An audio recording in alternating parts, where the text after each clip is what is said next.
Yeah. Vidyaji is an angel who helps everyone. Yeah. No, we have so many angels in our group. A lot of angels, but Gopi is one of those angels. Yeah. So we have all three angels today. Three angels today we have. And lot of devils like us. Okay, sir. Screen दिख रहा है, visual? Yeah.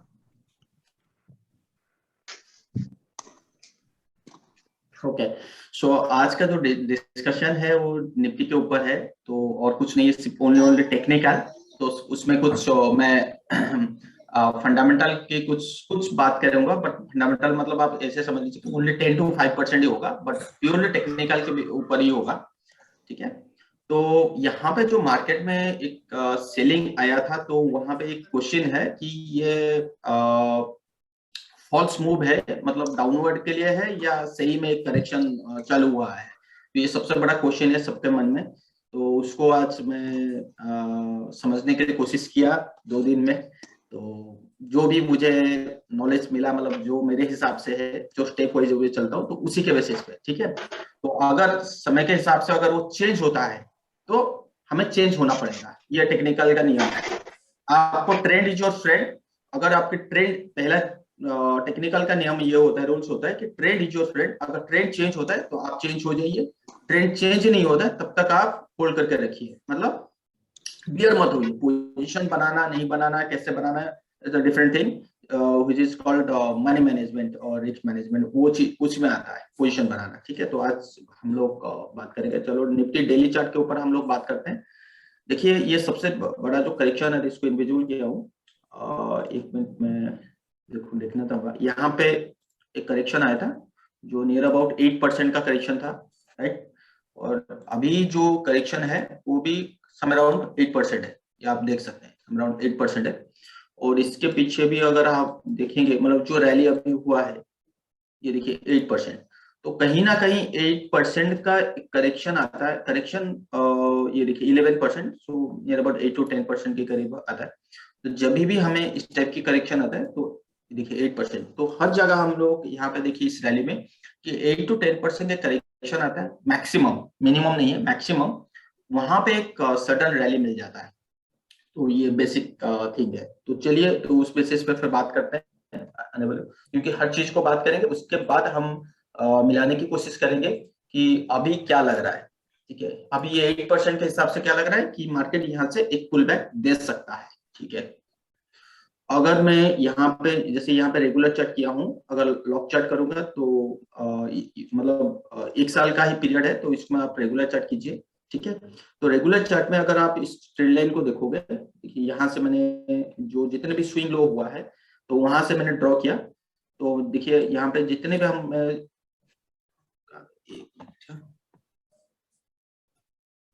ठीक है, तो यहाँ पे देखिए swing low 1 2 3। Which period, Divya ji, that earlier 8% drop? Which period? It was in recent, ये देखिए January, अगस्त 2020। नहीं, जनवरी नहीं है, ये जो पीरियड अभी रिसेंटली जो कोविड के बाद मार्च 2020 से जो रैली शुरू हुआ है, देखिए 24 मार्च 2020 से, उस रैली की मैं बात कर रहा हूँ। मैं इससे पीछे के नहीं जाऊँ, ये जो कंटिन्यू रैली चल रहा है, बुल पीरियड जो चल रहा है, जिसको हम बुल पीरियड, और एक चीज मैं बताना चाहूंगा कि ये खत्म होने के बाद बुल पीरियड क्या है क्या नहीं है, वो 1 आवर के बाद, मतलब 11 के बाद। ठीक है, अब टेक्निकल मैं कोशिश करूंगा कि 10 to 11 के अंदर खत्म कर लूं, और 11 to 11:30 ये बुल पीरियड किसको बोलते हैं, क्या कहते हैं, क्या उसमें करेक्शन आता है नहीं आता है, तो उसको प्रूफ के साथ पिछला चार्ट को देख के वो उसके ऊपर डिस्कशन करेंगे। तो फिर एक कंक्लूजन पे निकलेंगे कि हमारा लॉन्गर टर्म पोर्टफोलियो कैसे, क्या रखना चाहिए, इसमें ओवररीड होना चाहिए नहीं होना चाहिए, शॉर्ट टर्म पोर्टफोलियो के लिए क्या करना चाहिए, तो वो 11 to 11:30 बात करेंगे। ठीक है, तो ये जो आपका ट्रेंड है, आप नियर टर्म के लिए देख सकते हैं। यहाँ पे देखिए यह कोरोना का जो टॉप था, उसके बाद हमें एक बहुत बड़ा सेलिंग मिला। ठीक है, मार्च 2020 में, 25 मार्च 2020 में एक बॉटम लगा, वहां से चालू हुआ। ठीक है, तो अभी ये ऑफ ट्रेंड की बात कर रहा हूँ। तो मैं वही कह रहा था कि यहाँ पे अगर मैं ट्रेंड लाइन ड्रॉ देख रहा हूँ, तो ट्रेंड लाइन देखिए 1 2 3, तो यहाँ पे टच नहीं हुआ, तो अब कर सकते हो, हाँ ठीक है, ये वन काइंड ऑफ ठीक है। तो इतना बड़ा जो स्ट्रॉन्ग ट्रेंड लाइन, हम लोग ट्रेंड लाइन के जब भी बात करते हैं कि इतने बड़े जब भी ट्रेंड लाइन टच होता है, मतलब प्राइस से ट्रेंड लाइन को सपोर्ट लेके ऊपर जाता है, तो चांसेस था कि यहाँ पे एक सपोर्ट देके ऊपर जाना चाहिए ट्रेंड लाइन के हिसाब से। क्या ये सपोर्ट दिया? जी हाँ, सपोर्ट दिया। जो चीज हम लोग 1-2-3 दिन का देख रहे थे, 17,200 का सपोर्ट लिया था, वहां पे वो एक्सपेक्टेशन था कि यहाँ पे एक अपवर्ड मूव लेना चाहिए था नियर 17,800 के करीब। तो वे धीरे स्लोली इस टाइप की मूव होना चाहिए था, ऐसे मूव होना चाहिए, तो यहाँ पे ट्रेंड चेंज हो जाएगा यहाँ पे अच्छा वाला, बट ऐसा नहीं हुआ। लास्ट यहाँ पे एक लॉन्ग कैंडल, जिसको कहते हैं लॉन्ग कैंडल, मतलब जहां से ओपन हुआ कंटिन्यूसली वो सेल्स में सेलिंग आया, तो इसका मतलब इस कैंडल में सेलर्स ज्यादा है, ठीक है। अगर हम इस पीरियड से इस पीरियड के बीच में देखें, मैं सब कुछ इनविजिबल करता हूँ, तो ये अच्छा ट्रेंड लाइन के बेसिस पे भी बात करते हैं कि ट्रेंड लाइन के नीचे बंद होने का मतलब कहीं ना कहीं क्वेश्चन क्रिएट करता है फॉर द बुल के लिए। बुल क्या यहाँ पे कमजोर हो गया है, बियर एक्टिव हो गए, तो ये ट्रेंड लाइन ब्रेक करने का मतलब यही है, ठीक है। तो इसको इनविजिबल करते हैं। अब बात करते हैं रिसेंट, यहाँ इस पीरियड से इस पीरियड, देखिए इस पीरियड से इस पीरियड के अगर आप देखोगे तो बड़े बड़े कैंडल आपको नजर आएगा, ठीक है। तो इसका मतलब यहाँ पे सेलर ज्यादा है। जब ये इस पीरियड में जब बुल गए थे, जब बुल भारी था इस पीरियड में, तो देखिए छोटे छोटे कैंडल, तो इसका मतलब बियर सबसे ज्यादा भारी है कंपेयर टू बुल, ठीक है। तो यहाँ से इस पीरियड में अभी तक बियर भारी है, बुल नहीं है, बिल्कुल नहीं है। अब ट्रेंड लाइन ब्रेक हो चुका है, ठीक है। और पर्टिकुलर अगर मैं फ्राइडे की कैंडल देखूं, तो फ्राइडे की कैंडल ये कहता है कि क्लोजिंग भी बहुत खराब हुआ है, मतलब यहाँ पे भी ऐसा मतलब ऐसा नीचे से बाइंग भी नहीं आया है, मतलब इतनी सेलर भारी थे कि नीचे से बाइंग भी नहीं आया, ठीक है। ओके, सो अगर और दूसरी चीज, अगर मैं ये क्या दिया, ये देखिए यहाँ पे सुपर ट्रेंड है आपका, जो एम स्कोर जो है आप सबको तो पता है, ये मोइजी का है, उसमें भी सुपर ट्रेंड है, ठीक है। और ये सुपर ट्रेंड से नीचे है, तो जनरली हमें पता है कि अगर सुपर ट्रेंड से नीचे होता है तो ट्रेंड डाउन होता है, जब तक ये सुपर ट्रेंड के ऊपर ना हो। जैसे ये सुपर ट्रेंड के ऊपर, तो सुपर ट्रेंड कब से गया है? इस पीरियड से, मतलब 28 अक्टूबर 2021। तो एक क्वेश्चन ये क्रिएट होता है कि क्या सुपर ट्रेंड ब्रेक करने का मतलब है क्या हम बियर में बैठ जाए? बिल्कुल नहीं, उसके साथ सब कुछ कंपेयर करना चाहिए। जैसे यहाँ पे अगर हम बात करें तो ये जो लेवल था, ये बहुत बड़ा लेवल था, तो जो मुझे लग रहा था कि ये फॉल्स ब्रेकडाउन हुआ है, तो एक बार ऊपर जाना चाहिए, बट ऐसा नहीं हुआ, कंसोलिडेशन हुआ और एक लॉन्ग बियर कैंडल बनाया, ठीक है। तो कहीं ना कहीं ये बियर ट्रेंड इंडिकेशन दे रहा है और सुपर ट्रेंड ऊपर है, तो इस सुपर ट्रेंड की वजह से भी के बेसिस पे हम लोग क्या देख रहे हैं कि ये डाउनवर्ड है। 200 डे मूविंग एवरेज ये है, तो 200 डे मूविंग एवरेज कहीं ना कहीं 16,000 और 16,100 के आसपास है डेली के हिसाब से। तो 200 मूविंग एवरेज का मीनिंग क्या है कि आप एक मिनट देखिए, जब भी मार्केट 200 डे मूविंग एवरेज से काफी दूर चला जाता है, ये 200 दिन मूविंग एवरेज हम लॉन्गर टर्म के लिए लेते हैं, सिर्फ हम नहीं देखते, ये म्यूचुअल फंड वाले देखते हैं, ये फंड हाउस वाले देखते हैं, हर कोई देखता है। इसका मीनिंग क्या है? इसका मीनिंग ये है कि अगर 200 डे मूविंग एवरेज कभी बुल पीरियड में आ जाता है तो एक वैल्यू बाइंग आ जाता है, 20-30% का डाउनफॉल आ जाता है। निफ्टी में अगर 10-15% डाउनफॉल होता है तो स्टॉक में इजिली 20-30% इजिली मिल जाता है, 40-50% में मिलता है, बट इजिली की बात कर रहा हूँ जो फंडामेंटल स्टॉक होते हैं। तो इसलिए वो देखते हैं कि अगर अच्छा स्टॉक है और ट्रेंड भी ऊपर है, बुल ट्रेंड चल रहा है, तो अगर वो 200 डे मूविंग एवरेज के आसपास आता है तो एक वैल्यू बाइंग है। और फंडामेंटल वाइज अगर उनको लगता है yes fundamental wise value buying है, अगर 200 डे मूविंग एवरेज आसपास आता है तो वहां से एक हेल्दी बाइंग प्रेशर आता है। ये जरूर नहीं है कि हर बार 200 डे मूविंग एवरेज के आसपास आए तो हम बाय कर लें, जरूर नहीं है। तो उसमें हमें ये देखना है कि वो पीरियड क्या चल रहा है, बुल ट्रेंड चल रहा है या बियर ट्रेंड चल रहा है या कंसोलिडेशन फेज चल रहा है, वो चीज पहले पता करना चाहिए, ठीक है। यहाँ पे देखिए मैं सिर्फ निफ्टी 50-50 की बात कर रहा हूँ, तो यहाँ पे भी देखिए 200 मूविंग एवरेज के नीचे गया था बट कंसोलिडेशन करके ऊपर गया, फिर यहाँ पे देखिए टच किया फिर ऊपर गया, ठीक है। तो 200 दिन का मूविंग एवरेज ये कहता है कि करेक्शन का मतलब ये होता है कि एक वैल्यू बाइंग का अपॉर्चुनिटी आपको मिल रहा है, तो 200 दिन।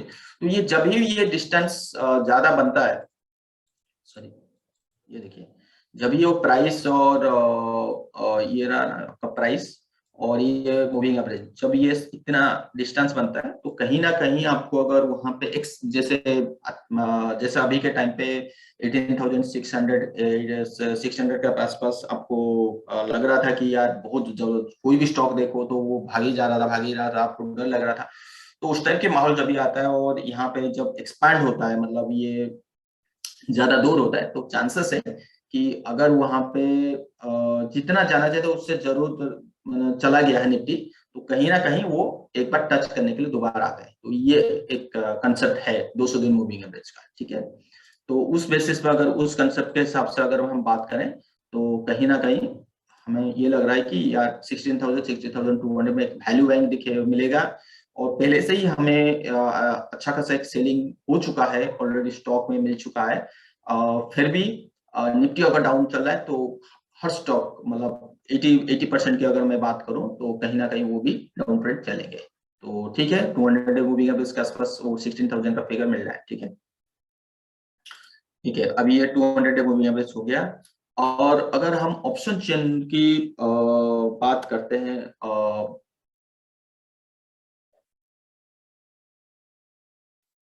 अगर हम ऑप्शन चेन की बात करते हैं, ये 2 दिसंबर की मैं बात नहीं करूंगा, मैं सीधा चलूंगा का 30 दिसंबर। तो कहीं ना कहीं यहाँ पे देखिए 30 दिसंबर में ये क्या दिखा रहा है कि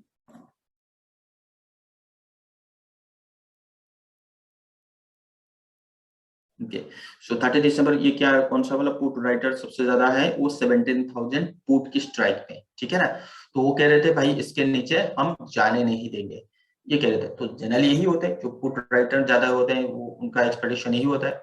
और ये जो पीरियड है वो 18,000, तो कहीं ना कहीं 17 to 18,000 ये फिगर बन के आ रहा था। और मार्केट कहाँ पे क्लोज हुआ, 17,000। एसजेक्स निफ्टी क्या दिखा रहा है, 150 160 पॉइंट डाउन। तो अगर मार्केट में मंडे 17,000 के नीचे ओपन होता है और सस्टेन करता है, पहले चीज याद में ध्यान से सुन लीजिए, बहुत बार हमें भी पता है कि मार्केट नीचे खुलता है, ट्रेड करता है, फिर बाउंस बैक आ जाता है, फिर एक अच्छा खासा बाइंग नीचे से आ जाता है, ये भी होता है। अगर ये 17,000 के नीचे क्लोज होता है, ये जितने भी राइटर हैं, पुट राइटर है, ये सब ट्रैप हो जाएंगे। तो उसके बाद जो बड़ी सपोर्ट नजर आ रहा है वो आ रहा है 16,000 के आसपास। 16,000 तो 16,050 दिखा रहा है, बट ये 16,000 ही है। देखिए 16,000, बट 17,000 इसलिए मैंने लेके होप लेके ये लेके चल रहा था। तो वहां से एक बाइंग आनी चाहिए, जो क्लोज तो हुआ है, बट जिस हिसाब से यूएस मार्केट में सेलिंग आया, वहां पे पुल बैक आया ही नहीं, नीचे से बाइंग आया ही नहीं। और डॉलर तो फॉलो है, उसमें कोई चिंता करने की बात नहीं, बट गोल्ड में तेजी नहीं आया। तो कहीं ना कहीं मुझे लगता है कि ये अभी पीरियड 17,000 के नीचे बंद होने का मतलब खतरा है हमारे लिए, ठीक है। तो ये ऑप्शन के हिसाब से, बट यस 18,000 अभी फिलहाल हो सकता है कि इस महीने दिसंबर महीना निफ्टी ना पार करे। 18,000 और 18,200 जो है काफी बड़ा एरिया है, ठीक है। तो ये ऑप्शन के हिसाब से पता लगता है, ठीक है। तो उसके बाद ओके, सो अगर हम प्राइस वाइज सपोर्ट की बात करें, तो अगर ये जो सेलिंग आया है तो इसको मैं डेली चार्ट लेता हूं, तो प्राइस वाइज अगर मैं सपोर्ट की बात करूं तो इस में प्राइस वाइज कोई बड़ी वाला सपोर्ट नहीं है, ठीक है। जो अच्छा वाला सपोर्ट है, देखिए ये पहले रेजिस्टेंस था, पहले सपोर्ट की काम किया, पहले रेजिस्टेंस था, पहले तो कहीं ना कहीं प्राइस वाइज सपोर्ट एक 16,000 है, और जो प्राइस वाइज सपोर्ट है वो 15,500 है। ये बहुत बड़ा सपोर्ट एरिया है। अगर मार्केट में कल सेलिंग आता है तो यहाँ पे रुकना ही रुकना है। तो प्राइस वाइज अगर सपोर्ट, बड़ी वाली सपोर्ट की बात करूं, तो ये पहला एरिया तो निकल के आता है कि 16,000 और max to max 15,500 price wise support. Then इसके अंदर और कुछ सपोर्ट है, जी हाँ है। देखिए ये वाला, इसको बोल लेता हूँ, ठीक है। देखिए यहाँ पे प्लॉट करके रखा हूँ। देखिए ये जो एरिया था, इस एरिया को मैं दिखाने की कोशिश कर, इस एरिया में क्या हुआ है अब देखने की कोशिश कीजिए कि यहाँ पे एक रेजिस्टेंस लिया, ऊपर गया, फिर एक सपोर्ट टाइप का ओवरलैपिंग हुआ, फिर इसको सपोर्ट लिया, फिर गया, फिर सपोर्ट लिया, फिर रेजिस्टेंस। मतलब यहाँ पे अगर आप देखोगे 3 बार सपोर्ट लिया है और यहाँ पे एकदम रेजिस्टेंस। तो इसका मतलब प्राइस वाइज 17,500 आपका ऑप्शन में भी है, 17,500 देखिए 17,500 का है, हाँ ये रहा 17,500 वैसे ही है। तो अगर मैं प्राइस वाइज देखूं तो 70, अगर इसको बुल जाना है, अगर इसको इस टाइप की मूवमेंट करना है, ये वाला मूवमेंट आना है, तो किसी भी हाल पे ये इस एरिया के ऊपर जाना चाहिए। कौन सी एरिया के ऊपर? 17,600।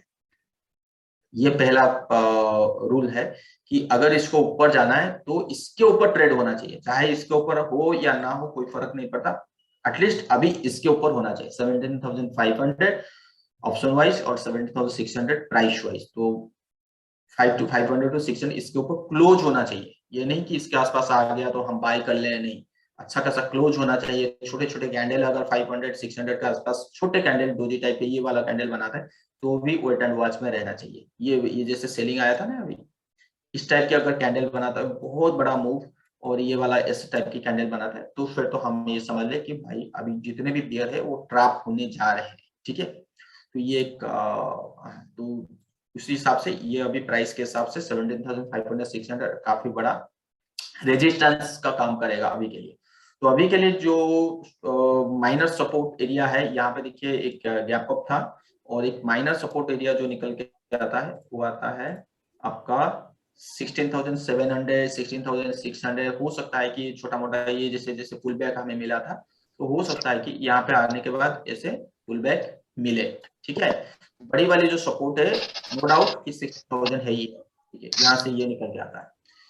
तो और जो ट्रेंड है ये ट्रेंड डाउन हो चुका है। क्यों? क्योंकि ये जो कंसोलिडेशन जो ट्रेंड है ये ट्रेंड डाउन हो चुका है ऑलरेडी। ठीक है, दूसरी चीज हम लोग पता है कि पैटर्न रिवर्सल एक होता है। पैटर्न रिवर्सल का कुछ पैटर्न होते हैं, रिवर्सल पैटर्न और एक होता है कंटिन्यूअस पैटर्न। अगर रिवर्सल का पैटर्न मतलब ये होता है कि ट्रेंड चेंज होना, ठीक है, कोई छोटे मूव के लिए नहीं होता है, बड़े मूव के लिए होता है। ठीक है, तो रिवर्सल अगर पैटर्न की बात करें तो this is your head and shoulder. पहले मैं विश्वास नहीं कर रहा था क्योंकि पता है कि माइंड जो है दिल जो कहता है कि यार ये तो रिवर्सल पैटर्न है, माइंड कहता है कि नहीं यार यहाँ से फॉल्स मूव आ सकता है, फिर ऊपर जा सकता है। तो ये होता है जनरली, क्योंकि जब बंदा बुल में बैठता है वो इजीली बियर में होता नहीं है, जो बंदा बियर में बैठता है तो इजीली बुल होता नहीं है। तो ठीक है, तो उसमें गैप लेना चाहिए, मतलब थोड़ी सी ब्रेक लेना चाहिए, तो उसके बाद ही माइंड काम करता है, ये रूल है। तो यहाँ पे देखिए ये रिवर्सल का पैटर्न है, तो इस रिवर्सल पैटर्न का मतलब सिंपल से फंडा है क्या, इसमें वॉल्यूम बढ़ रहा है, तो यस इसमें वॉल्यूम इंक्रीज हो रहा है। ठीक है, तो जो फॉल आ रहा है, फॉल्स आ रहा है, जो गिरावट आ रहा है, डाउन ट्रेंड हो रहा है, तो उसमें वॉल्यूम इंक्रीज हो रहा है। अगर वॉल्यूम इंक्रीज होता है तो जनरली हमें पता है कि वो ट्रेंड स्ट्रॉन्ग होता है। ठीक है, अगर ये रिवर्सल पैटर्न है, कहने का एक बार पहले सुनिए, अगर ये रिवर्सल पैटर्न है तो आने वाले टाइम पे देखिए यहाँ पे रिवर्सल पैटर्न कभी भी नहीं मिला। अगर आप देखोगे यहाँ से जो ट्रेंड चालू होता है तो यहाँ पे ऐसा कोई रिवर्सल पैटर्न नहीं मिला। जो यहाँ पे रिवर्सल पैटर्न आपको सितंबर महीने से शुरू हुआ और ये नवंबर महीने से खत्म हुआ, तो जनरली हम इसको रिवर्सल पैटर्न बोलेंगे। क्यों? एक महीना के ऊपर अगर वो पैटर्न होता है, टाइम पीरियड होता है, तो उसको हम रिवर्सल पैटर्न बोलेंगे। हो सकता है कि 1 मंथ पैटर्न को भी रिवर्सल बोले, 5 मंथ्स हो सकता है, 2 इयर्स हो सकता है, कुछ भी हो सकता है। जितना बड़ा पैटर्न उतना बड़ा रिवर्सल। साहू जी एक मिनट, साहू जी एक मिनट, ये जो रिवर्सल पैटर्न आप जो बोल रहे हो, it is a external factor, it is not a normal trading वाला नहीं है। ये जो 2 दिन का जो आया है ना, it is basically because of the corona का जो डर लोगों को हुआ है। तो do you consider this external factor also in your charting? ये अगर मान लो 2 दिन में अगर ये निकल गया, ये अगर कोरोना का थ्रेट अगर मान लो कुछ न्यूज आ गया कि नहीं है, तो एकदम से मार्केट रिवर्स हो जाएगा। तो how can we interpret external factor into the chart? That is what I want to say. This external factor ना, this is not a market का कुछ नहीं हुआ है। मैं सब कुछ इंटरलिंक है। आपका कोरोना हुआ तभी एक्सटर्नल फैक्टर था। कोरोना कहाँ पे हुआ? चाइना में। फिर लॉकडाउन कहाँ पे हुआ? चाइना में हुआ, इंडिया में भी हुआ। फिर मार्च में यहाँ पे इंडिया में एक्सटर्नल में कुछ नहीं हुआ था, तो क्या इंडिया में इम्पैक्ट पड़ा? इंडिया में पूरा लॉकडाउन हो गया, सारे जन के बोले कि भाई मैं नीचे आ जाएगा। मैं भी एक्सपेक्ट कर रहा था कि इसके नीचे अगर चला गया तो फिर खतरा है, फिर आया नहीं ना। तो अगर अगर हम उस न्यूज के बेसिस पर काम करें तो कभी कर नहीं सकते। बात वो है, क्यों? न्यूज होता है मैनिपुलेट करने के लिए, कभी प्लस कभी माइनस। अगर हमारा फॉर्मेट है चार्ट, तो चार्ट के बेसिस पे जाइए। अगर आपका फॉर्मेट है फंडामेंटल, तो फंडामेंटल के हिसाब से जाइए। देखिए, एक चीज तो मैंने जीवन में सिखा है कि मार्केट टेक्निकल फंडामेंटल में चलता नहीं। मार्केट जो चलता है वो साइकोलॉजी के बेसिस पे चलता है, ये रियलिटी है। क्या हम साइकोलॉजी के बेसिस पे ट्रेड कर सकते हैं क्या? नहीं, ये पॉसिबल नहीं है। ये बोलने में बहुत आसान है, बट ये बिल्कुल पॉसिबल नहीं है।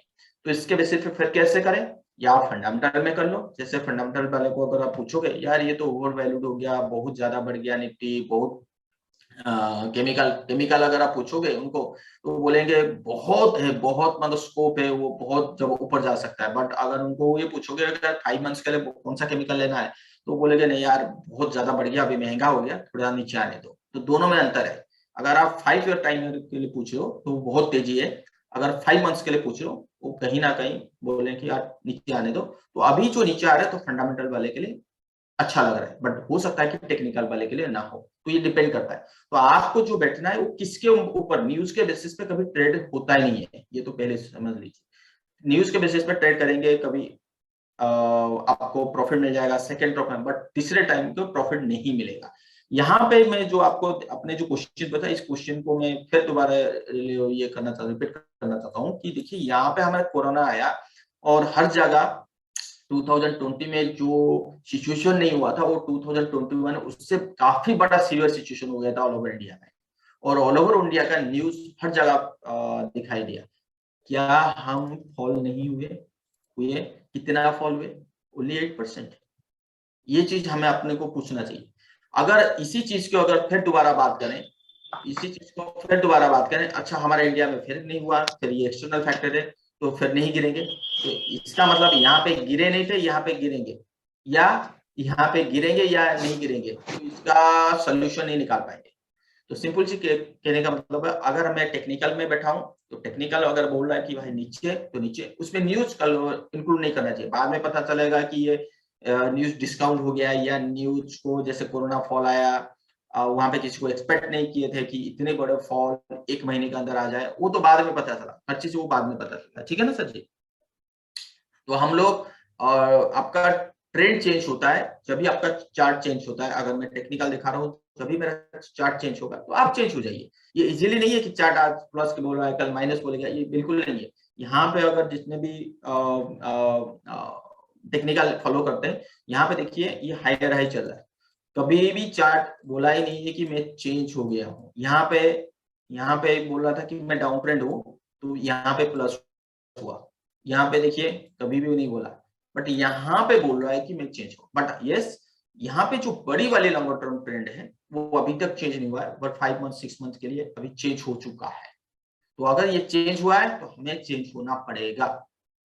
अगर नहीं होंगे, अगर यहाँ पे आने के बाद 16,000 आने के बाद या 15,000 आने के बाद अगर चेंज हो गए तो कोई मतलब ही नहीं है, ठीक है ना सर? तो ये देखिए ये प्रूफ है, ऐसा नहीं है कि मैं अपने मन से बोल रहा हूँ। अपने मन से तो कुछ बोल ही नहीं सकता। यहाँ पे देखिए प्रूफ है। यहाँ पे ऐसा क्या हुआ था कि ये इतना तेजी हुआ था फिर एकदम से सेल अप आया। तो यही चीज हमें पता करना है कि ये ऐसा क्या हुआ था, फिर एकदम से सेलिंग आया है।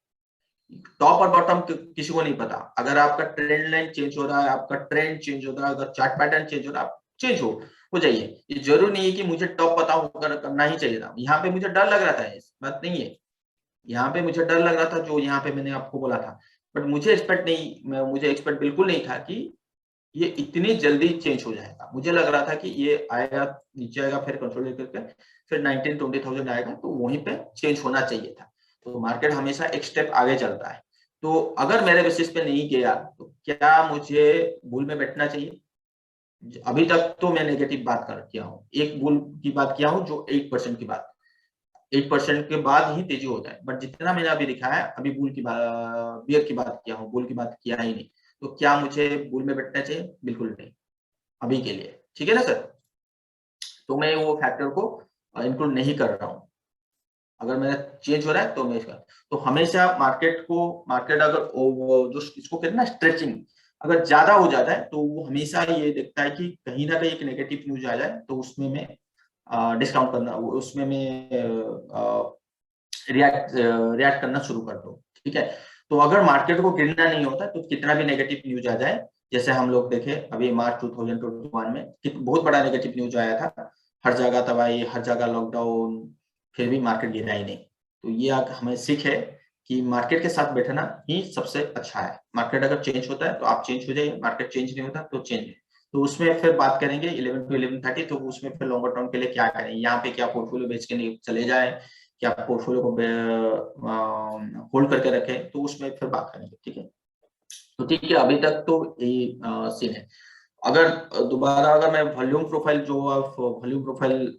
की बात करता हूँ, यहाँ पे देखिए एक फ्री वॉल्यूम रेंज है, तो ये तो निफ्टी में नहीं आएगा। तो जनरली मेरा जो जितने भी एनालिसिस होता है वो फ्यूचर में कभी करता ही नहीं हूँ, बट क्या कर सकते हैं, क्यों ना, फ्यूचर में डिस्काउंट और प्रीमियम का रहता है तो इसलिए, और इसमें डिस्काउंट और प्रीमियम रहता है, वॉल्यूम अच्छे तरीके से आता नहीं है, मैं हमेशा कैश में करता हूँ।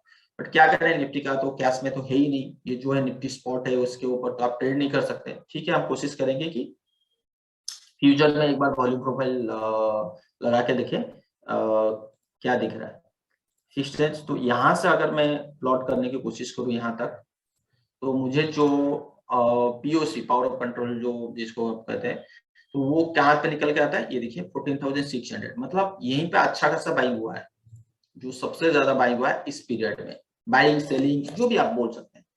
यही कहता है कि ये जो पॉइंट है, तो ये जो पॉइंट है काफी बड़ा है। तो प्राइस वाइज क्या है, ये है प्राइस वाइज, ये है कि इसके नीचे फिलहाल नहीं जाना चाहिए। तो इसके नीचे अगर नहीं जाना चाहिए, मतलब बड़ी वाले ट्रेंड की अगर मैं बात करूं, तो कितना परसेंट डाउन हुआ, 20%। ठीक है, तो जनरली हम लोग 30% का ये लेते हैं। अगर ये यहाँ तक आता है तो कहीं ना कहीं 20%, अगर मैं फिबोनाची लगाता हूँ, अगर ये मैं लेके ये चलता हूँ कि यही टॉप है, तो मेरा कहीं ना कहीं 38% का करेक्शन होता है। ठीक है, गुड। ठीक है, तो ये वैल्यू प्रोफाइल बड़े टाइम फ्रेम की बात कर रहा हूँ, ये अभी के लिए मैं बात, ये लेवल जो आपको जो दिखा रहा हूँ ये अभी के लिए बिल्कुल नहीं है। ठीक है ना, ये लेवल बड़े टाइम फ्रेम के लिए। अगर ये मैं इस लेवल को टॉप लेके चलता हूँ तो 14,600 प्राइस वाइज 14,200, तो कहीं ना कहीं 14,200 to 500 ये अच्छा वाला सपोर्ट एरिया काम कर सकता है। ठीक है, फिर अगर मैं प्राइस वाइज जो यहाँ पे तेजी हुआ, राइट, जो एक्चुअल जो तेजी हुआ यहाँ पर हुआ, यहाँ से लेके चलो, तो मेरा भी ये क्या कह रहा है कि ये देखिए 15,700, तो प्राइस वाइज पहले से मैंने बोल दिया कि 15,000 16,000 और मैक्स टू मैक्स 15,500। तो यहाँ पे कहीं ना कहीं इसको किसी भी हाल पे रुकना है। अगर ये ऐसे ही नीचे गया तो दोनों का हमें एक लेवल मिल गया। कौन सा एक लेवल मिल गया, अब राउंड फिगर का हम लोग बात करेंगे, 14,200 या 15,500, ये दोनों लेवल मिल गया बड़े टाइम फ्रेम से वॉल्यूम प्रोफाइल के हिसाब से। ठीक है, उसके बाद हम लोग जाएंगे बोलाइंगर बैंड। जो बोलाइंगर बैंड क्यों यूज करने की बात कर रहा हूँ, क्योंकि ये ट्रेंड को आइडेंटिफाई करता है। ठीक है ना, तो अगर ये आप बोलाइंगर बैंड अगर हम यहाँ पे बात करें तो कहीं ना कहीं ये एक्सपैंड हो रहा है। ये देखिए बोलाइंगर बैंड जब भी एक्सपैंड होता है तो ट्रेंड कंटिन्यू होता है, मतलब वहां पे बोलाइंगर बैंड देखिए जब भी ब्रेकआउट होता है तो बोलाइंगर बैंड एक्सपैंड होता है। ये देखिए ब्रेकआउट हुआ, एक्सपैंड हुआ, तो इसका मतलब ट्रेंड कंटिन्यू हुआ और उस हिसाब से गया, तो यहाँ पे कंटिन्यू होने का सिग्नल दे रहा है। तो बोलाइंगर बैंड के हिसाब से ये एक फॉल है। हाँ, दूसरी चीज, ये बोलाइंगर बैंड यहाँ पे देख लिया। तो जब डेली की बात करेंगे, ये तो अभी चल रहा है डेली वीकली की जब बात करेंगे तो देख करेंगे। यहाँ पे मैं वॉल्यूम एक्टिव करता हूँ, तो ये देखिए वॉल्यूम मैंने देखिए कितना बड़ा वॉल्यूम है। ठीक है, तो अगर मैं इस चीज को वीकली में दिखाऊं, ये देखिए मैंने इसको क्लोज किया, यहाँ पे वॉल्यूम बढ़ रहा है। अगर इसको लाइन चार्ट में कराऊं वीकली में अभी करने का मतलब ये है कि वॉल्यूम की बात किया, ये देखिए, तो वीकली में भी हेड एंड शोल्डर पैटर्न बनने जा रहा है और वॉल्यूम बढ़ रहा है। वीकली क्लोजिंग हो चुकी है, बढ़ रहा है। तो इसके बेसिस पे मैं कह रहा हूँ कि यहाँ पे थोड़ा सा बियर में रहना चाहिए तो ठीक है। ये डेली का, और डेली में क्या है, long body selling candle and daily chart, head and shoulder pattern के बारे में बात कर दिया। ये देखिए ट्रेंड चेंज हो चुका है, यहाँ पे ट्रेंड इसका जो यहाँ पे फॉल हुआ, यहाँ पे ट्रेंड चेंज हो गया है, 17,500 600 से ट्रेंड चेंज हो चुका है। बट हाँ, दूसरी चीज ये बोलना चाहूंगा कि यहाँ पे डेली चार्ट के हिसाब से, या आप 1 आवर 4 आवर चार्ट जो भी लीजिए, ये काफी ओवरसोल्ड हो चुकी है, ठीक है ना। तो कहीं भी किसी भी टाइम पे ये बाउंस बैक आ सकता है। बाउंस बैक का मतलब ये जरूरी नहीं, यहाँ पे अगर लेट्स से 150 पॉइंट खोल दे या 16,700 के आसपास आ जाए और एक बार बाउंस बैक आ जाए तो हमें बाइंग आ जाएगा, बिल्कुल नहीं। क्यों? क्योंकि मेरा ट्रेंड चेंज हो सकता है। अगर इसको ऊपर जाना है तो इतना याद रखना है कि इसको 17,600 के ऊपर जाएगा तभी हम सोचेंगे कि बुल के बारे में। अभी फिलहाल इस बाउंस बैक में कभी भी बुल के बारे में सोचेंगे नहीं। क्यों? क्योंकि हो सकता है कि यहाँ पे नीचे आके फिर एक कंसोलिडेट कर गए, फिर एक बियर पैटर्न बनाए, फिर नीचे की तरफ ले, ठीक है। तो कभी भी किसी भी टाइम पे बाउंस बैक हो सकता है। पुट कॉल रेशियो अगर बात करें ओवरसोल्ड हो चुकी है, इंडिकेटर्स की बात करें, आरएसआई की बात करें, हर जगह तो वहां पे ओवरसोल्ड के आसपास है, तो कभी भी किसी भी टाइम पे हो सकता है। ये जरूर नहीं है कि ओवरसोल्ड हो गया मतलब हम बाउंस बैक मिलेगा, ये जरूर नहीं। क्यों? क्योंकि एक ही चीज है, अगर आपका ट्रेंड स्ट्रेंथ ज्यादा है, अगर ट्रेंड आपका स्ट्रेंथ है, ठीक है, तो ये देखिए एडीएक्स लाइन है, ये देखिए आरएसआई है, आरएसआई आपका क्या कह रहा है 30 ओवरसोल्ड के आसपास आ रहा है। बट आपका एडीएक्स जो कह रहा है कि ये हायर हाई चल रहा है, मतलब कहीं ना कहीं मुझे ट्रेंड स्ट्रेंथ का नजर आ रहा है। ट्रेंड आपका क्या है? डाउन ट्रेंड है, करेंट ट्रेंड।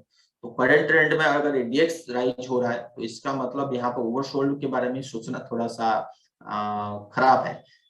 हो सकता है कि 100-200 पॉइंट का तेजी मिल जाए, बट केयरफुल रहना चाहिए कि ऊपर के लेवल में भी सेलिंग आ सकता है। तो बोल नहीं सकते, बट नो डाउट ये जो ट्रेंड हो सकता है कि यहाँ पे जाके तो फिर रुकेगा, फिर जाके फिर रिवर्स हो गया, तो ये समय बोलेगा। अभी तो फिलहाल ये ऊपर की तरफ मूव कर रहा है, तो इसके बेसिस पे भी, एडीएक्स के बेसिस पे हमें क्या लग रहा है कि डाउन ट्रेंड स्ट्रॉन्ग है, ठीक है। अभी वॉल्यूम क्या बोल रहा है कि volume rising, sorry down trend falling in price and volume rise हो रहा है, इसका मतलब डाउन ट्रेंड कंटिन्यू हो सकता है। हो सकता है कि 2-3 दिन हमें कंसोलिडेशन मिले, फिर आने वाले टाइम पे भी कंटिन्यू हो सकता है। तो ये तो हो गया ये बात। और दूसरी बात और एक क्या चाहिए यहाँ पे देखिए, फिबोनाची का मैंने, अच्छा ये ओके, सो यहाँ पे देखिए मैंने फिबोनाची का लगाया था, फिबोनाची का लगाया था मुझे वही 17,000 के हिसाब से मैंने लिया था कि यहाँ पे अगर एक बाउंस बैक आना है तो इसी यहीं पे बाउंस बैक आ जाना चाहिए। मुझे मैं एक्सपेक्ट ये कर रहा था कि 330 के अंदर एक बार बाउंस बैक आ जाए और कहीं ना कहीं ये 17,300 जो है या 200 जो है इसके आसपास क्लोज हो जाना चाहिए। अगर ये क्लोज हो जाता तो फिर तो हम कोई भी पॉजिटिव न्यूज आ जाए तो ये समझ लेते कि मार्केट हो सकता है कि यहाँ पे रिवर्स करने की चांसेस मूड में है। तो जो कोठारी सर कह रहे थे कि एक्सटर्नल फैक्टर के बारे में, तो वहां पे कोई भी पॉजिटिव न्यूज आ जाता है तो यहाँ पे हमें अच्छा वाला बाउंस देखने के लिए मिलता, बट ऐसा कोई सिचुएशन नहीं मिला। तो ये 50% मैंने कहाँ पे लेके आया, कहाँ से लेके आया, यहाँ पे यहीं से हुआ ना, यहाँ से ये देखिए एग्जैक्ट 50%। तो इस बेसिस पे मुझे लगा था एक 50% का करेक्शन हो गया, बहुत अच्छा हो गया। यहाँ से एक रिट्रेसमेंट हो गया 50%, तो यहाँ से एक अच्छा वाला बाइंग आना चाहिए, बट ऐसा कुछ हुआ नहीं है, ठीक है। तो ये एक होप था, लास्ट टू लास्ट 17,000 एक मेरा होप था कि यहाँ से बाउंस बैक होना चाहिए। बट जो एसजीएक्स निफ्टी और बाहर का मार्केट जो देख के मुझे नहीं लगता कि यहाँ पे बैठना चाहिए, ठीक है। और मैं अगर प्राइस वाइज की बात करूं तो जनरली हमें पता है कि 50% करेक्शन एक हेल्दी करेक्शन माना जाता है।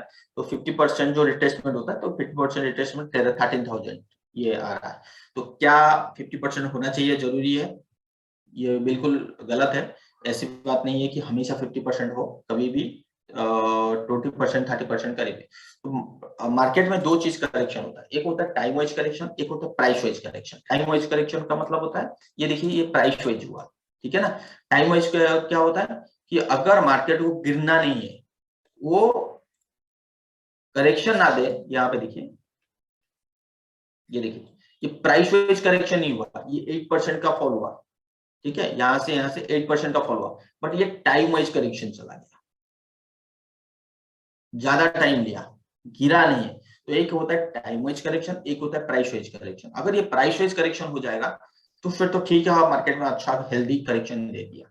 अगर मार्केट आने वाले टाइम पे, ये जो आने वाले के टाइम पे की बात कर रहा हूं, अभी के लिए नहीं, अगर ये प्राइस वाइज करेक्शन नहीं दिया, कहने का मतलब 12,500 13,000 इसके आसपास नहीं आया, तो फिर तो ये टाइम वाइज करेक्शन में चला जाएगा। प्राइस वाइज करेक्शन नहीं हुआ तो फिर तो बड़ी टाइम फ्रेम पे टाइम वाइज करेक्शन में चला जाएगा। मतलब ऐसे समझ लो, समझ लीजिए कि ऐसा आ सकता है, फिर ये ऊपर जाके फिर ऐसे करके फिर ऐसे आ सकता है। This is called time wise correction. तो इस टाइम वाइज करेक्शन में हमें ना ज्यादा फॉल मिलेगा ना ज्यादा तेजी मिलेगी।